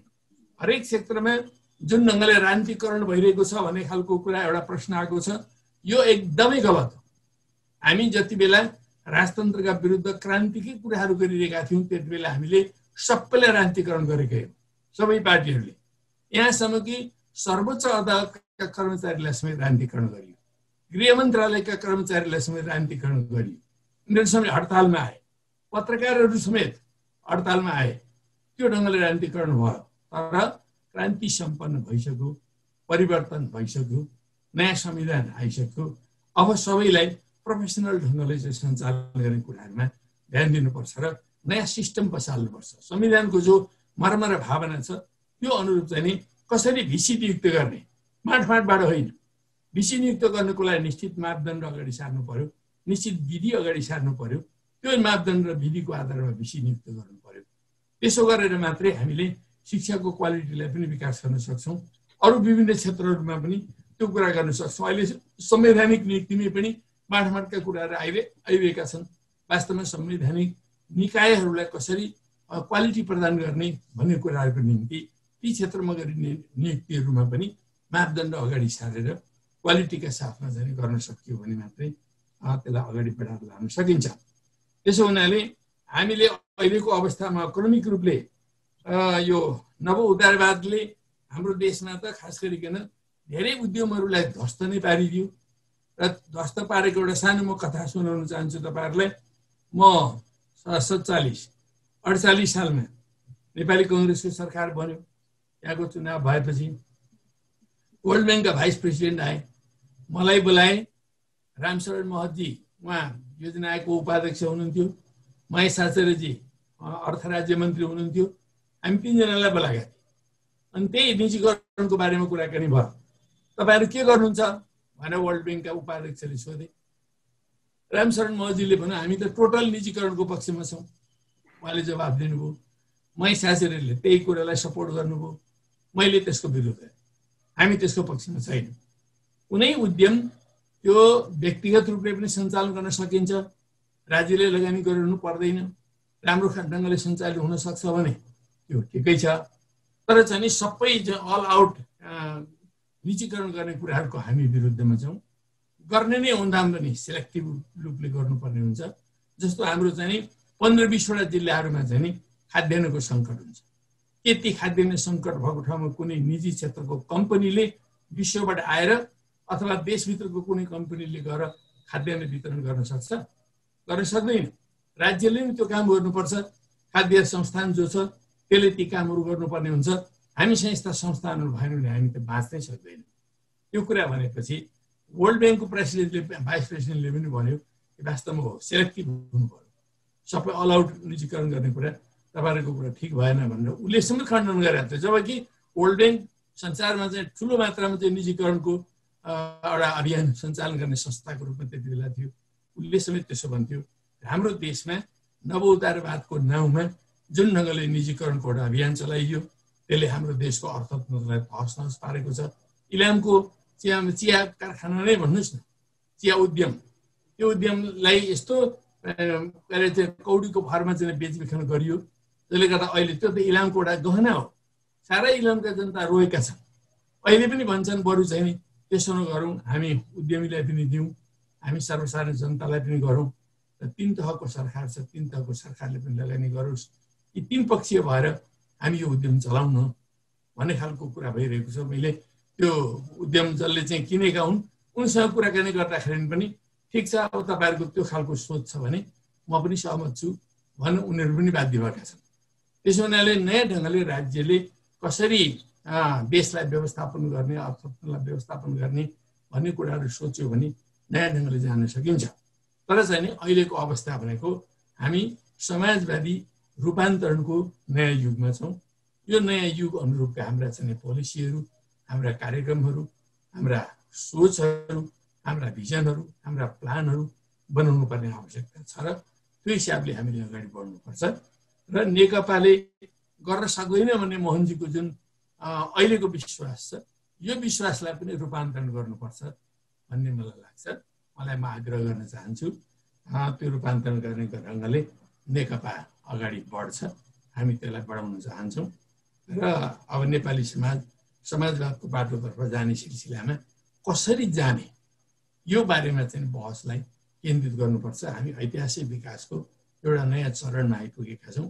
यो चरणको धरातलमा उभिएर बहसलाई आगामी दिनमा अझ राम्रोसँगले केन्द्रित गरेर अगाडि बढौँ भन्ने मलाई लाग्छ। आज वास्तवमा मोहनजीले र चाहिँ नि खगेन्द्रजीले पनि जुन ढङ्गले थट प्रोभोकिङ कुराहरू राख्नुभएको छ, असाध्यै राम्रा राम्रा तथ्यहरू अगाडि सारेर राख्नुभएको छ। उहाँहरूका तर्कहरू कम्युनिस्ट पार्टीले गरोस् नगरोस्, जेसुकै गरोस्, तर चाहिँ नि समाजवादका पक्षमा प्रखर तर्कहरू उहाँले राख्नुभएको छ। त्यसको लागि म उहाँहरूलाई विशेष धन्यवाद दिन चाहन्छु। अरू थुप्रै साथीभाइहरूले जो प्रश्नहरू उठाउनु भएको छ उहाँहरूलाई धन्यवाद दिन चाहन्छु। वास्तवमा 2/3 सरकार भनेको एउटा ठुलो शक्ति हो, विशाल अपर्च्युनिटी पनि हो, ऐतिहासिक अपर्च्युनिटी पनि हो। र अहिलेको सरकारले समाजवाद निर्माण गर्ने कुरालाई जुन हेलचेक्रेका साथ हेरिरहेको छ र ठिक ढङ्गले अगाडि बढ्न सकिरहेको छैन, यो चाहिँ दुःखद कुरा हो। हामी आफै पनि त्यसमा चाहिँ बडो चाहिँ दुखित छौँ र बहस जारी छ। यो बहस छलफलको क्रममा रूपान्तरण हुन्छ। कम्युनिस्ट पार्टी वास्तवमा बहस र छलफल गर्ने पार्टी पनि हो। हामी पार्टीलाई पनि रूपान्तरण गरेर देशलाई रूपान्तरण गर्ने दिशामा अगाडि बढ्छौँ। यति कुराहरू राखेर आज जुन ढङ्गको चाहिँ नि यो वेबिनार भयो, यो वेबिनारमा जुन ढङ्गका विचार विषयवस्तुहरू चाहिँ प्रस्तुत भए त्यसको लागि धेरै धेरै धन्यवाद दिँदै, आयोजकहरूलाई पनि धन्यवाद दिँदै म मेरा भनाइहरूलाई समाप्त गर्छु। धन्यवाद। धन्यवाद कमरेड झलनाथ खनाललाई। उहाँले नेपाल कम्युनिस्ट पार्टीले यी विषयमा अगाडि बढ्छ महाधिवेशनसम्म कुरौँ भनेर जुन भन्नुभयो, तर हामीले यो छलफल नवउदारवाद अथवा पुँजीवादमाथि निरन्तर चलाइरहेका छौँ र हाम्रो उद्देश्य के हो भने जसरी मार्क्सले आफ्नो जीवनमा भोकै बसेर तत्कालीन समाजको पुँजीवादी समाजको विश्लेषणमा आफूलाई केन्द्रित गर्नुभयो। आजको युगका क्रान्तिकारीहरूले पनि, किनभने मार्क्स पछाडि लेनिनको क्रान्ति पनि भइसक्यो, बोल्सेविक क्रान्ति ढली पनि सक्यो, त्यसको पनि 100 वर्ष पुगिसक्यो।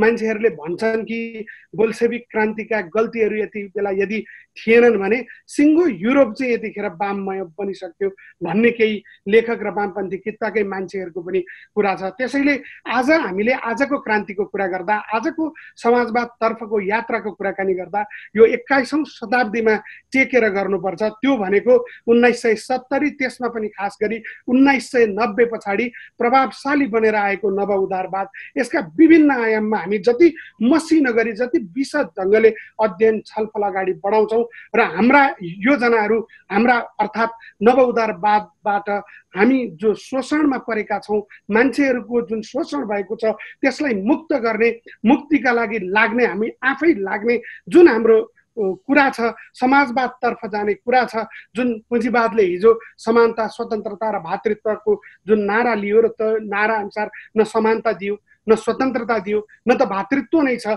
यी कुराहरूलाई राम्रोसँग नबुझिकन हामी अगाडि बढ्न सक्दैनौँ। विशुद्ध त्यो समाजवादको गफ हुन्छ, त्यो समाजवादको लफाजी हुन्छ। समाजवादका नाममा हामीले केही सीमित मान्छेहरूलाई शासक बनाउने, केही सीमित मान्छेहरूलाई सत्ताको भर्याङमा चढाउने, यति मात्रै कुरा हुन सक्ने खतरा पनि छ, जुन कम्युनिस्ट आन्दोलनले, समाजवादी आन्दोलनले विश्वका विभिन्न ठाउँमा भोगी पनि रहेको छ। त्यसैले समाजवादका नाममा यति धेरै मानिस बलिदान भएका छन्, यति ठुलो टकराव भएको छ। यो सामान्य ठट्टाको विषय होइन। यसलाई ठट्टा, हँसी मजाक वा झुटो आशावादिताको केन्द्र मात्रै नबनाइकन समाजवाद वास्तवमा मान्छेको जीवनमा सम्भव छ भन्ने हिसाबले अगाडि बढ्नको निम्ति आजको छलफलले निर्दिष्ट गरेको सैद्धान्तिक तयारी पूर्ण रूपले हामीले गर्नु पर्यो। सार्वजनिक क्षेत्रमा लगानी बढाउने तर्फ हामीले ध्यान दिनु पर्यो र सार्वजनिक क्षेत्रको लगानीले कसलाई लाभ दिन्छ त? समाजवाद भनेको सबैको कुरा आउँदैन।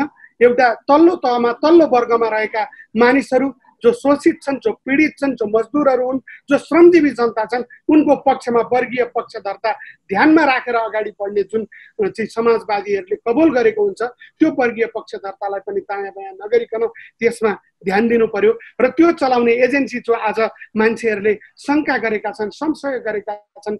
अघि नै मोहन सरको एउटा प्रश्न थियो, झलनाथ कमरेडले त नेकपा बाहेक अरूमा सहमत छु भनेर भन्नुभयो। नेकपा प्रति नै पनि मानिसहरूको प्रश्न छ, नेकपा के समाजवाद ल्याउने एजेन्सी बन्छ त? हामीले त्यतातर्फ तयारी गरेको देखिन्छ त? के हाम्रा क्रियाकलापहरूले यी विश्वास आर्जन गरिरहेका छन्? हाम्रा प्रत्येक कमिटीहरू, तल वार्ड कमिटीदेखि लिएर माथिल्लो केन्द्रीय कमिटी, स्थायी कमिटी, सचिवालयसम्म, त्यस पछाडि त्यहाँका विभिन्न विभागहरू, त्यहाँका अन्य सबै संरचनाहरू, जनवर्गीय सङ्गठनहरू, विद्यार्थीहरू, युवाहरू के समाजवादको तयारीका निम्ति दिन दैन छलफलमा छन्? पुँजीवाद बुझ्ने प्रक्रियामा छन्? यो निकै गम्भीर प्रश्न छ। अथवा पुँजीवादले हमला गरेर जुन कल्चर दिन खोजेको छ त्यही पछ्याउनको निम्ति आज प्रतिस्पर्धारत छन्, के गर्दैछन् त, यो विषयमा हामी एकचोटि छलफल गरौँ। यो एफसीटी नेपालको यो संवाद निरन्तर जारी रहनेछ। हामी शनिबार अर्को एउटा छलफल लिएर हामी महिला आन्दोलन नारीवादलाई, नेपालको सन्दर्भमा नारीवादलाई कसरी बुझ्ने भन्ने सन्दर्भमा अर्को कार्यक्रम लिएर यो शनिबार हामी आउँदैछौँ। एकछिनपछि हामी त्यसको पोस्टर पनि सार्वजनिक गर्नेछौँ। सबै साथीहरूलाई संवादमा भाग लिदिनु हुनको निम्ति आह्वान पनि गर्दछौँ। र यति भन्दै आजको कार्यक्रम यहीँ सकिन्छ। संवाद जारी रहोस्। यो आजको कार्यक्रम मात्रै सकिएको हो। यो विषयको विषयवस्तुमा गरिने कुराकानी कदापि सकिने छैन। हामी समाजवादका निम्ति निरन्तर लाग्नेहरूले बहस छलफललाई चाहिँ कुनै सामयिक मौसमी बनाउने कुरै रहँदैन। यसलाई मौसमी नबनाऊ। जीवनका अभिन्न अङ्गसँग पढाइ, अध्ययन, समाजवादी विमर्श र त्यसका प्रयोग र प्रयत्नहरूलाई जोडौँ भन्दै आजको कार्यक्रम यही सकिन्छ। यहाँहरू सबैलाई धेरै धेरै धन्यवाद।